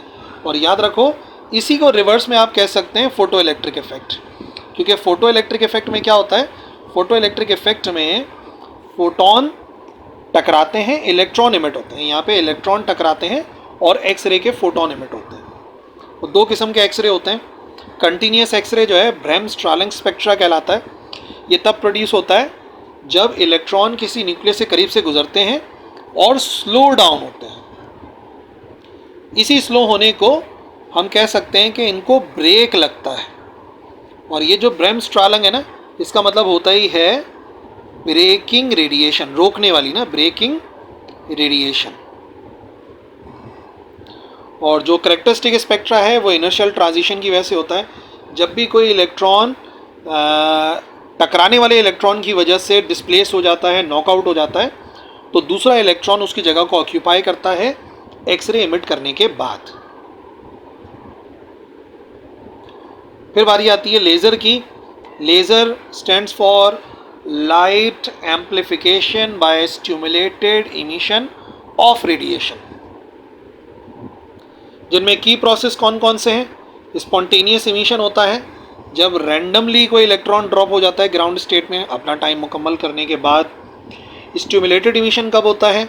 जब कोई फोटोन आके ट्रिगर करता है, किसी इलेक्ट्रॉन को एक्साइट करता है ड्रॉप होने के लिए, नतीजे में एक सेकंड आइडेंटिकल फोटोन भी इमिट होता है, उसे स्टिमुलेटेड इमिशन कहते हैं। ये खुद ब खुद होता है, इसके लिए ट्रिगर करना पड़ता है। पॉपुलेशन इन्वर्जन का मतलब वो स्टेट जहाँ पर एटम्स एक्साइटेड स्टेट में ज़्यादा हो जाते हैं, ग्राउंड स्टेट में कम हो जाता है, और ये एसेंशियल है लेज़र एक्शन के लिए। मेटास्टेबल स्टेट एक ऐसी स्टेट है जहाँ पर इलेक्ट्रॉन स्टे करता है लॉन्गर देन यूजुअल। इसका जो टाइम पीरियड होता है 10⁻³ सेकेंड होता है। जबकि अगर मैं आपको बताऊं एक्साइटेड स्टेट का जो होता है, एक्साइटेड का 10⁻⁻8 सेकेंड होता है। तो देख लो ना, यहाँ पे इलेक्ट्रॉन काफ़ी देर तक रुक रहा है। और एक्सरे की लेज़र की प्रॉपर्टीज़ हैं, मोनोक्रोमेटिक होती है, एक कलर की होती है, कोहेरेंट होती हैं, क्रस्ट और ट्रफ्स एक साथ एमिट होते हैं, एक ही डायरेक्शन में ट्रेवल करती हैं, और इंटेंस होती हैं। Unit 27 nuclear physics. Nuclear physics में सबसे पहली बात कॉम्पोजिशन स्टैटिक प्रॉपर्टीज़। न्यूक्लियॉन्स दो होते हैं, जो भी चीज़ न्यूक्लियस के अंदर पाई जाती है उन्हें न्यूक्लियॉन कहते हैं। और एक तो होता है प्रोटॉन, जिसकी तादाद को Z से जाहिर करते हैं, एक होते हैं न्यूट्रॉन, जिसकी तादाद को N से जाहिर करते हैं। एटॉमिक मास नंबर A से जाहिर करते हैं, और ये कैसे हासिल कर सकते हैं? टोटल नंबर ऑफ न्यूक्लियॉन्स करके, यानी Z में N को प्लस करोगे तो A आ जाएगा। एटॉमिक मास कैलकुलेट करना है तो नंबर ऑफ प्रोटॉन्स को ऐड करते हैं नंबर ऑफ न्यूट्रॉन्स में। बाइंडिंग एनर्जी एक ऐसी एनर्जी होती है जो कि रिक्वायर्ड होती है किसी न्यूक्लियस को उसके पार्ट्स में ब्रेक करने के लिए, ठीक है। और इसको ब्रेक करने के लिए जो फॉर्मूला है वो है delta mc²। What is delta m? Delta m होता है mass defect. What is mass defect? ये डिफरेंस होता है mass of nucleus and the sum of masses of individual nucleons. भाई अगर कुछ न्यूक्लियॉन्स हैं जो किसी न्यूक्लियस को बना रहे हैं, अगर हम मिसाल के तौर पे नंबर ऑफ प्रोटॉन को मास ऑफ प्रोटॉन से मल्टीप्लाई करेंगे तो हमें प्रोटॉन्स का मास मिल जाएगा टोटल। नंबर ऑफ न्यूट्रॉन को मास ऑफ न्यूट्रॉन से मल्टीप्लाई कराएंगे तो न्यूट्रॉन्स का मास मिल जाएगा टोटल। ये टोटल न्यूक्लियॉन्स का मास है स्क्वायर ब्रैकेट में, और इसमें से मास माइनस हो रहा है न्यूक्लियस का। तो ये जो डिफरेंस है बहुत छोटा सा डिफरेंस होता है, this is known as mass defect. और उसी मास डिफेक्ट को मल्टीप्लाई करते हैं c² से, स्पीड ऑफ लाइट के स्क्वायर से, तो बाइंडिंग एनर्जी आती है। और हाँ, अगर सब चीज़ें एटॉमिक मास यूनिट में हैं तो याद रखो c² से मल्टीप्लाई नहीं कराते, बल्कि हम क्या करते हैं डेल्टा m कैलकुलेट करते हैं और डेल्टा m को सीधा सीधा मल्टीप्लाई कराते हैं 931.5 से। तो हमारा जो आंसर आता है वो डायरेक्ट मेगा इलेक्ट्रॉन वोल्ट में आता है, जब किसके अंदर गिवन हो? U के अंदर गिवन हो।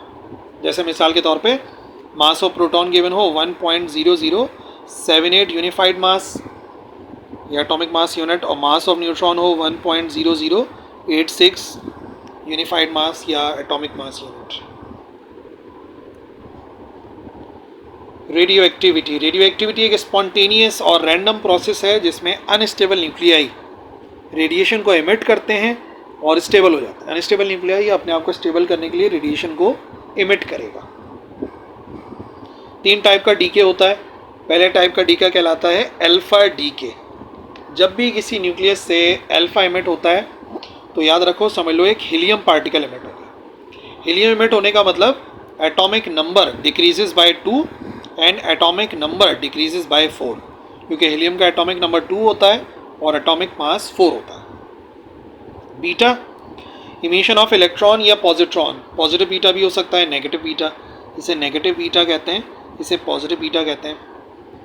तो एटॉमिक नंबर में प्लस या माइनस का फ़र्क आता है और बाकी एटॉमिक मास सेम रहता है, ए जो है वो सेम रहता है। याद रखो, अगर नेगेटिव बीटा एमिट होता है तो इसका मतलब ये है कि Z+1 हो जाता है, और अगर पॉजिटिव बीटा एमिट होता है तो Z-1 हो जाता है, ठीक है। और गैमा क्योंकि रेडिएशन है तो ना ए में कोई फ़र्क आता है ना Z में कोई फ़र्क आता है। बस ये है कि जो एटम होता है, जो न्यूक्लियस होता है, वो थोड़ा सा कम एक्साइटेड हो जाता है। लॉ ऑफ रेडियोएक्टिव डीके, जिसके मुताबिक जो रेट ऑफ डीके होता है, रेट ऑफ डीके मतलब कितना न्यूट्रॉन उसमें न्यूक्लियाई में डिफरेंस आ रहा है विद रिस्पेक्ट टू टाइम, वो डायरेक्टली डिपेंड करता है to the number of parent nuclei which is always decreasing, तो माइनस का साइन आता है। और क्योंकि एक एक्सपोनेंशियल कर्व होता है, ये प्रोसेस एक एक्सपोनेंशियल प्रोसेस है। तो किसी भी टाइम पर अगर आपको प्रेजेंट नंबर ऑफ न्यूक्लियाई निकालने हैं तो आप इनिशियल नंबर ऑफ न्यूक्लियाई को क्या करेंगे, टी तो आपको पता है टाइम को जाहिर करता है, और ये जो लैम्डा है बेसिकली ये कांस्टेंट होता है जिसे कहते हैं डीके कांस्टेंट। और इसी की मदद से हाफ लाइफ की डेफिनेशन निकलती है। What is half life? Half life का मतलब होता है time taken for half of radioactive nuclei to decay. ठीक है, ये मैं दोबारा लिख दूं, ये क्या होता है, ये होता है डीके कांस्टेंट। ठीक है, और कितनी देर के अंदर आधे जो पेरेंट न्यूक्लियाई होते हैं वो डॉटर न्यूक्लियाई में कन्वर्ट हो जाते हैं, यानी कि डीके हो जाते हैं, उस टाइम को हाफ लाइफ कहते हैं। इसको कैलकुलेट कर सकते हैं इस फॉर्मूले से, 0.693 divide by lambda. What is lambda? Again ये होता है डीके कांस्टेंट। न्यूक्लियर रिएक्शन दो किस्म के होते हैं, फिजन होता है, फ्यूजन होता है। फिजन में इस वर्ड से याद रखना, फिस का मतलब होता है ब्रेक होना, टूटना। तो जब हैवी न्यूक्लियस जैसे कि यूरेनियम दो लाइटर न्यूक्लियाई के अंदर टकराता है, कब? जब वो एक न्यूट्रॉन को कैप्चर करता है, तो मैसिव एनर्जी इमिट होती है, न्यूट्रॉन्स इमिट होते हैं, और ये एक चेन रिएक्शन होता है जो कि हमारे न्यूक्लियर पावर प्लांट और एटॉमिक बॉम्ब की बेसिक है। पर इससे भी बड़ा जो रिएक्शन होता है वो फ्यूजन होता है। फ्यूजन में दो लाइटर न्यूक्लियाई होते हैं, जैसे कि हाइड्रोजन के दो आइसोटोप, वो कंबाइन होकर एक हैवियर न्यूक्लियस बनाते हैं, लेट्स से हीलियम। और याद रखना, it is very difficult to start nuclear fusion because it requires extremely high temperature and pressure, जो कि स्टार्स में होता है। यानी कि स्टार्स जिस एनर्जी से, जिस चीज़ की मदद से अपनी एनर्जी बनाते हैं, बेसिकली वो न्यूक्लियर फ्यूजन रिएक्शन है। ठीक है ना। और एनर्जी जो इसके अंदर इमिट होती है वो पर यूनिट मास ज़्यादा एनर्जी इमिट होती है, यानी कि फिजन में तो एनर्जी ज़्यादा इमिट होती है, पर फ्यूजन में जो एनर्जी इमिट होती है उनके लिहाज से और ज़्यादा होती है। लास्ट चैप्टर यानी कि 28 पार्टिकल फिजिक्स। पार्टिकल फिजिक्स में सबसे पहली बात यह है कि हमें 4 फंडामेंटल फोर्सेस के बारे में समझना है। 4 फंडामेंटल फोर्सेस, पहली होती है स्ट्रॉन्ग न्यूक्लियर फोर्स, जिसका काम होता है न्यूक्लियस को होल्ड करके रखना। बहुत स्ट्रॉन्ग होती है बट बहुत शॉर्ट रेंज होती है, और उसके अंदर ये जो फोर्स एक्सचेंज होती है, ये एक पार्टिकल होता है, उसे ग्लूऑन कहते हैं। तो पहली स्ट्रॉन्ग न्यूक्लियर फोर्स और इसका एक्सचेंज पार्टिकल ग्लूऑन होता है। सेकंड है इलेक्ट्रोमैग्नेटिक फोर्स, ये हर चार्ज पार्टिकल के दरमियान में होती है और इसकी रेंज बहुत ज़्यादा है, इनफाइनाइट रेंज है। और यहाँ पर जो पार्टिकल एक्सचेंज होता है वो होता है फोटॉन, यानी इलेक्ट्रोमैग्नेटिक फोर्स जो एक्सचेंज होती है एक पॉइंट से दूसरे पॉइंट में, वो होती है with the help of photon. तीसरा होता है weak nuclear force. Weak nuclear force जो है वो रिस्पॉन्सिबल होता है रेडिएटिव डीके के लिए। इसकी रेंज भी बहुत शॉर्ट है और इसकी वैल्यू भी बहुत शॉर्ट होती है, स्ट्रॉन्गेस्ट फोर्स नहीं होती। और यहाँ पर जो होती है वो W और Z बोसॉन्स के ज़रिए होती है। 2 टाइप के बोसॉन्स होते हैं, और ग्रेविटेशनल फोर्स हर मास के ऊपर एक्ट करती है। सबसे ज़्यादा वीक फोर्स है लेकिन रेंज बहुत ज़्यादा होती है। और यहाँ के जो पार्टिकल हैं वो थियोरेटिकल एक पार्टिकल है जिसे ग्रेविटॉन कहते हैं। यानी पार्टिकल हो गया एक ग्लूऑन, दूसरा हो गया फोटॉन, तीसरा हो गया बोसॉन्स W और Z, और चौथा हो गया graviton which is a theoretical particle. Classification of particle. Particle सबसे पहले कहलाते हैं लेप्टॉन्स। ये एलिमेंट्री होते हैं, इन पे कोई स्ट्रॉन्ग न्यूक्लियर फोर्स अप्लाई नहीं होती। इलेक्ट्रॉन, म्यूऑन्स, टाउन्स ये सब होते हैं, और न्यूट्रिनोस। हेड्रॉन्स जो होते हैं वो कॉम्पोजिट होते हैं, यानी कि कुछ पार्टिकल से मिलकर बनते हैं। ये किसी से मिलकर नहीं बनते, ये एलिमेंट्री होते हैं। ये कॉम्पोजिट होते हैं। कंपोजिट का मतलब ये 2 चीज़ों के कॉम्बिनेशन से बनते हैं कम से कम, और क्वार्क से बने होते हैं। इनमें कोई स्ट्रॉन्ग न्यूक्लियर फोर्स एक्ट नहीं करती, मतलब इनमें तो करती है, sorry, do experience strong nuclear force. और हेड्रॉन्स 2 किस्म के होते हैं, एक कहलाता है बेरियॉन्स और एक मीजॉन्स। बेरियॉन्स में 3 क्वार्क होते हैं, मीजॉन में 2 होते हैं, एक होता है क्वार्क और एक होता है एंटी क्वार्क। पाइऑन्स है, केऑन्स हैं, जबकि बेरियॉन्स कॉमन है, प्रोटॉन्स है और न्यूट्रॉन्स है, इनके अंदर 3-3 क्वार्क होते हैं। और क्वार्क्स की खास बात यह है कि क्वार्क्स जो है वो 6 किस्म के होते हैं, 6 फ्लेवर्स होते हैं इसके। अब down strain charm bottom and top. ये फंडामेंटल ब्लॉक है हेड्रॉन्स का। अच्छा, इसी चैप्टर में विल्सन क्लाउड चैम्बर है जिसका मेन मकसद होता है विजुअलाइज करना ट्रैक ऑफ आयनाइजिंग पार्टिकल, और जो आखिरी इसके अंदर है वो है गाइगर काउंटर जो कि बेस्ट है for detecting alpha beta and gamma, और इसके काम करने का जो प्रिंसिपल है वो है गैस आयनाइजेशन। ठीक हो गया बच्चों, तो ये थी हमारी class about revision of second year physics. हमने सेकेंड ईयर फिजिक्स को यहाँ पर पूरा का पूरा रिवाइज करा। आई होप आपको समझ में आ गया होगा। कोई भी कन्फ्यूजन है तो आप कमेंट सेक्शन में लिख सकते हैं, इंशाल्लाह रिप्लाई करूँगा। That's all for this video. अल्लाह हाफिज़।